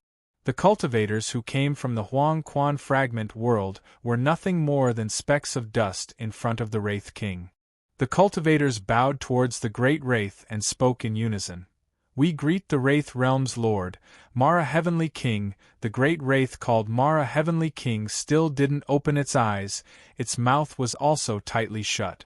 But its voice resounded from the void of space. "Everyone has come from afar, forgive me for not being able to open my eyes and speak." The leading cultivator clasped his fist. "Where the Heavenly King's gaze reaches, all things perish. When you speak, the plague of death spreads everywhere. This humble one naturally understands this. Thank you for your benevolence, Heavenly King." Satisfied, Mara Heavenly King's voice resounded from the void of space again, as expected of a true person from the Huang Quan realm, to be able to understand my difficulties. It was not a waste of my guidance. The cultivators once again bowed. Mara Heavenly King continued. "I heard that you've already discussed with my subordinates." "Indeed," the leading cultivator replied. "Very well, it seems you've all fulfilled my conditions, but I still have one last condition." "Please speak, Heavenly King." "Every day, you must offer a world filled with living beings to me." The leading cultivator was a bit doubtful and clasped his fist. "What exactly does the Heavenly King need a world for? If you can inform us beforehand, we would be able to make preparations." Mara Heavenly King's voice resounded throughout the void of space, full of solemnity. The birth and destruction of the infinite worlds are all fabricated, only by me will there be bliss with that. All the wraiths and monsters within several thousand miles prostrated themselves in the void of space, worshipping Mara, Heavenly King. The cultivators didn't say anything, but quite a few of them began to tremble. The cultivator in the lead was silent. Suddenly, he took out a handkerchief and wiped the sweat from the back of his neck. Just as he wiped off the sweat, it came back again not long after. In the end, he couldn't bear it any longer, and could only use the technique to wipe off the cold sweat on his back and neck. This cultivator was the leader sent by the Huang Quan realm, a man who had gone through many storms in his life and had interacted with countless powerful entities. He also held great authority in his hands, able to decide many major events of the Huang Quan realm with a single word. However, he still didn't dare to agree to Heavenly King Mara's request. Every day, it would destroy a world full of living beings for its own amusement. The Huang Quan Path's fragment world was incredibly powerful, able to restrain millions of worlds as its own supply. However, every day billions of lives would be destroyed, and even entire worlds would be destroyed. Such deep and pure malice completely surpassed the imagination of cultivators. The leading cultivator forced himself to calm down and respectfully cupped his fist. "This is a serious matter, so I have to report it first. Please wait for a moment, Heavenly King." Heavenly King Mara gently replied. "It is fine, I'm not a person who goes too far. Report this to your superiors." The cultivator then took out a purple talisman, muttered a few words, and infused the talisman with spirit energy. The talisman turned into a purple dragon that quickly disappeared into the void of space. Heavenly King Mara continued, "It will probably take some time to wait for a reply. How about you take this chance to do what you promised me first?" The cultivator pondered a bit and asked, "The entities that Heavenly King mentioned, are they all souls?" "That's right, their strongest point is hiding. Once they hide, my subordinates wouldn't be able to find them. It's a huge headache." The cultivator clasped his fist. "Don't worry, Heavenly King, we will definitely resolve your worries." Heavenly King Mara laughed. "Very well, kill them all. It would be even better if you can capture them and bring them back to worship me. I like to consume such souls." "As you wish, Heavenly King." At another location, the Cave of Corpses, the long-bearded old man was talking to the black cat. Little cat, you've finally appeared. Let me tell you about what happened in the past." The black cat clasped her paws. "Meow," the long-bearded old man continued. "In the past, when we first began to explore the dusty world, the deities felt deeply uneasy, because if too much power were to be unleashed, it would alarm the dusty world. In that world, there were things that caused even the inner plane, the void, and other mysterious places to feel fear. Because of that, the deities swore a vow not to unleash any violent power within the passage leading to the dusty world. Meow, meow, meow. Were there any exceptions?" "Heh, originally I couldn't tell you, but since it's come to this, there's no harm in telling you. When the deities swore the binding vow, I was sitting on the shoulder of a certain lady, flattering her. When the vow of the 4 pillar gods was released, that lady happened to glance at me and suddenly shed tears. She took out an item and gave it to the guardian statues of the 4 pillar gods, then told me that if one day someone brought that item to us, it would represent a certain hope for the pixies." The black cat perked up her ears and called out in interest, "Meow, meow, meow. You're asking about that lady's identity? She is the queen of the elemental fairies, the controller of time, the undying sand, the legendary lady," the long-bearded old man replied. "Meow. After countless years of waiting, we finally discovered that someone had brought that item here." The black cat pointed at herself with her paw. "Meow, meow? Meow, meow, meow? Yes, you and the Omni Stone. Meow, meow, meow, meow," the black cat muttered to herself. The long-bearded old man continued, "I've already begun to sense a fate even more terrifying than death. As soon as I saw you, I understood that you and the Omni Stone are our final hope." The old man suddenly became anxious and continued, "Listen, I'm sure you've already sensed it.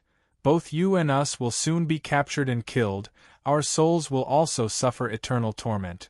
Perhaps in 10 minutes, perhaps in an hour, that will happen. Kitty, if I tell you the incantation to activate the Omni Stone, would you accept us into your group? Would you be willing to fight alongside us? In truth, cooperation is the only way for both you and us to survive." Meow, the black cat solemnly nodded. "Very well, then listen carefully. The incantation that the lady left behind is, the sands of time, no living being can't grasp it, scatter all oaths into nothingness." Hearing that, the black cat slowly turned back into her human form and Gu Qingshan's appearance. He held the Omni Stone in hand and muttered, "The sands of time, no living being can't grasp it, scatter all oaths into nothingness." Boom, everything around them disappeared. Gu Qingshan found herself standing in the middle of a sea of quicksand. Standing across from him was a mature woman with a graceful bearing. The undying sand, the legendary lady, Fusey. Compared to 100 million years later, she appeared much younger. Fusey looked at Gu Qingshan, but her eyes seemed to be staring at nothing. "Time is too long, fate is too chaotic, so I can't see your appearance clearly. The one who came later, listen carefully. Within an hour, both you and the pixie will die within the samsara, never to be seen again. Before the oath of the 4 pillar gods, I can't do too much, but I've decided to fight for a chance of survival for you, that you're tuning in to the Phoenix Knights YouTube channel. Don't forget to subscribe and join us on this journey to catch the most captivating stories.